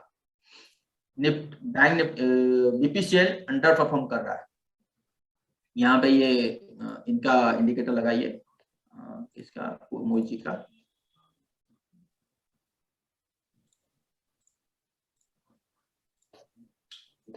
यहाँ पे देखिए अंडर परफॉर्म, यहाँ पे एक टेबल लिखा हुआ आता है, यहाँ पे ये देखिए 5 दिन में 7% गिरा, 22 डेज में 12% गिरा। यहाँ पे देखिए हाँ, ये 256 डेज में 34% निफ्टी ने बढ़ा, और 256 डेज में ये 4% 4.5% माइनस में रहा। ईयरली के बेसिस में 21% निफ्टी ने बढ़ा, ये 1%। तो कितना अंडर परफॉर्म कर रहा है, तो क्यों रखें स्टॉक को अपने पोर्टफोलियो में? अगर रखें तो ठीक है, तो मैंने डिविडेंड मिला, मुझे रेट टू रेट है, तो निकाल दो, 50% निकाल दो, बाकी ठीक है वो 50% दूसरे में लगाओ, तभी पैसा बढ़ेगा। अगर हम ये देखें 200 डे मूविंग एवरेज को हम अगर देख रहे हैं, तो अभी भी ये देखिए जो सपोर्ट ले रहा था, तो अभी बीपीसीएल को अगर ऊपर जाना है तो ये काफी बड़ा एरिया काम करेगा कि 400 के ऊपर जाएगा, तब नहीं तो अल्टीमेटली इसको फिर 300 के आसपास आ जाएगा। मार्केट में गिरावट आया तो ये गिरेंगे ही गिरेंगे। ठीक है sir? So sir, one more question. Yes sir. Sir अपना टाइम हो गया, अभी 9 पीताम्बर से स्टार्ट अभी करेंगे। जो what is the influence? Just Yes, last yes. question. हाँ, What do you think is the influence of state elections happening in coming 3 months? उसका कुछ इन्फ्लुएंस होता है क्या स्टॉक नहीं मार्केट? नहीं नहीं नहीं नहीं, वो कुछ मायने नहीं रखता, वो बस वो 1-2 दिन के लिए मायने रखता है कि स्टेट इन्फ्लुएंस में। तो स्टेट इन्फ्लुएंस को देखिए, यूपी का इलेक्शन वो अलग कहानी होती है, महाराष्ट्र यूपी का इलेक्शन, क्योंकि वो बड़ा स्टेट है। और अभी जो इलेक्शन आएगा वो स्टेट, वो तो यूपी का इलेक्शन नहीं आ रहा है, वो पंचायत टाइप का इलेक्शन हो रहा होगा, छोटा मोटा स्टेट का इलेक्शन होगा, तो उसमें मुझे फर्क नहीं पड़ता। हाँ, वो अगर प्राइस अगर सपोर्ट के आसपास पहुंच जाता है, तो स्टेट इलेक्शन में अगर कोई पॉजिटिव न्यूज आ जाता है, तो फिर तो वो ठीक है, उसको लेके फिर न्यूज चैनल वाले पॉजिटिव इस इलेक्शन की वजह से मार्केट गया, वो बस वही है। तो हमेशा मेरा कहने का मतलब ये है कि जो भी डाटा है, चाहे वो इलेक्शन हो चाहे वो कोरोना हो, उसको प्राइस के साथ मिलाइए। अगर दोनों फिट बैठता है तो फिर तो बढ़िया चीज है। अगर एक जन कह रहा है कि बाय और एक जन कह रहा है सेल, मतलब प्राइस कह रहा है नीचे, आपका स्टेट कह रहा है ऊपर, स्टेट इलेक्शन कह रहा है कि हाँ यहाँ पे बीजेपी जीतेगा, तो फिर तो आपको ध्यान में रखना चाहिए, अच्छा यहाँ पे क्या करना है। कंफ्यूजन है तो छोड़ दीजिए, चुपचाप बैठ जाइए। तो मुझे वो कोई ज्यादा फर्क नहीं लगता। ठीक है, वो इलेक्शन का रिजल्ट तब तक नहीं आएगा, तब तक हमें ये देखना है कि प्राइस कहाँ तक है।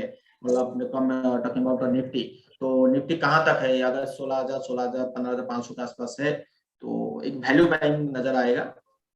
हो सकता है कि उसके बेसिस पे एक पॉजिटिव निफ्टी वहीं पे खोजेगा कि मैं एक पॉजिटिव न्यूज मुझे मिल जाए, उस बेसिस पे फिर निफ्टी में तेजी होना शुरू होगा। ये मेरा व्यू है। The mainly question was because the elections need some investment. Do people come out of share market and invest there? खर्चा करने पड़ते हैं ना वहां भी। हाँ वो होता है, तो ये भी लेके चल सकते हैं। देखिए वो तो इतने सारे जो छोटी छोटी वो चीजें मैं ज्यादा लेता नहीं हूँ, क्योंकि उसमें ज्यादा वो जो आप कह रहे हो एकदम राइट थिंग है। बट और एक चीज भूल, अब वो तो चीज ठीक है, वो जो हम लोग इन्वेस्टमेंट कर रहे हैं, जो आप कह रहे हो कि वो तो बड़े बड़े पॉलिटिशियन की बात कर रहे हैं, बड़े बड़े, वो तो उनका पैसा कभी इन्वेस्टमेंट के हिसाब से वो करते नहीं है, ये तो ध्यान में रखिए। इन्वेस्टमेंट एक्चुअल कौन करता है? जो म्यूचुअल फंड वाले। इन्वेस्टमेंट एक्चुअल कौन करता है? कि जो स्टॉक बाय कर लेते हैं, भूल जाते हैं, तो उनके बारे में हमें सोचना चाहिए, उनके बारे में नहीं। बट और एक चीज, हाँ और एक चीज निकल के आ रहा है कि बिटकॉइन, ये जो क्रिप्टो करेंसी है, इसको अंडर एस्टिमेट नहीं करना चाहिए, कभी भी किसी हाल पे अंडर एस्टिमेट नहीं करना चाहिए। क्यों पैसा डाइवर्ट जो शेयर मार्केट को आना चाहिए, वो शेयर मार्केट में ना जाके क्रिप्टो में जा रहा है। हो सकता है कि शेयर मार्केट में सेल आए, क्रिप्टो में ना आए, बट क्रिप्टो में सेलिंग आएगा तो कॉन्फिडेंट आपको शेयर मार्केट में सेलिंग आएगा। ये मेरा व्यू है। क्रिप्टो में ऐसा कोई सच काइंड ऑफ अभी सिचुएशन नजर नहीं आ रहा है। देखिए अभी तक सपोर्ट दे रहा है, तो ठीक है, क्रिप्टो के हिसाब से भी मुझे कोई सेलिंग नजर नहीं आ रहा, बस सिर्फ निफ्टी हमारा प्रॉब्लम है और कहीं प्रॉब्लम नजर नहीं आ रहा है। ठीक है, अब ये मतलब जो तेजी है वो तेजी में फुल स्टॉप लग रहा है, बस वही है और कुछ नहीं जी। चलो Sahu ji, thank you very much. Sahu ji, thank you Okay, very sir. Much. आपका हो गया, तो वी हैव 2 मोर हाँ, स्पीकर नाउ। yes. नहीं, बट आपका एनालिसिस बहुत अच्छा था। एटलीस्ट भी क्लैरिटी आ गया कि अभी थोड़ा केयरफुल रहना है, अभी हाँ, थोड़ा वही। जो है, अभी थोड़ा केयरफुल रहना है for next maybe 1 week 10 days, then will take a view कि भाई अभी इन्वेस्टमेंट करना है नहीं करना। So it was really good, thank you. Thank you. Investment देखिए, इन्वेस्टमेंट हमें हमेशा एक लेवल के आसपास आ जाए तो करना चाहिए। ये जरूरी नहीं है कि हमारा प्राइस आ गया, निफ्टी नहीं आया तो छूट गया, कोई दिक्कत नहीं। फिर दोबारा आ जाएगा। हाँ, दोबारा आ जाएगा, इसमें कोई हलचल मतलब ये नहीं होना चाहिए। ठीक है, thank you so much. Thank you Sahu ji, thanks a lot. तो आपका हो सकता है 10 दिन के बाद एक और आपका कराएंगे, उस समय व्यू देखेंगे क्या है। अभी तो नेगेटिव नजर आ रहा है। May be after 10-15 days we will take a नहीं, वो तो session. प्राइस के ऊपर से डिपेंड करता है। मैंने आपको क्लियरली बताया 17,600-500 एक क्रूशियल एरिया है। उसके बाद तो 18,000 है ही है, नो डाउट। बट अगर इसको पॉजिटिव होना है तो इस लेवल को ऊपर जाना चाहिए किसी भी हाल पे। नहीं, बहुत बढ़िया। नहीं जाएगा तो मैं वही पे बैठूंगा। Yeah thank you sir, thank you. Okay. Pitambaran ji, now you can take over. Thank you sir. Hello. Am I audible? Yeah you are audible. Okay. Good afternoon, everyone. Good afternoon. Good afternoon.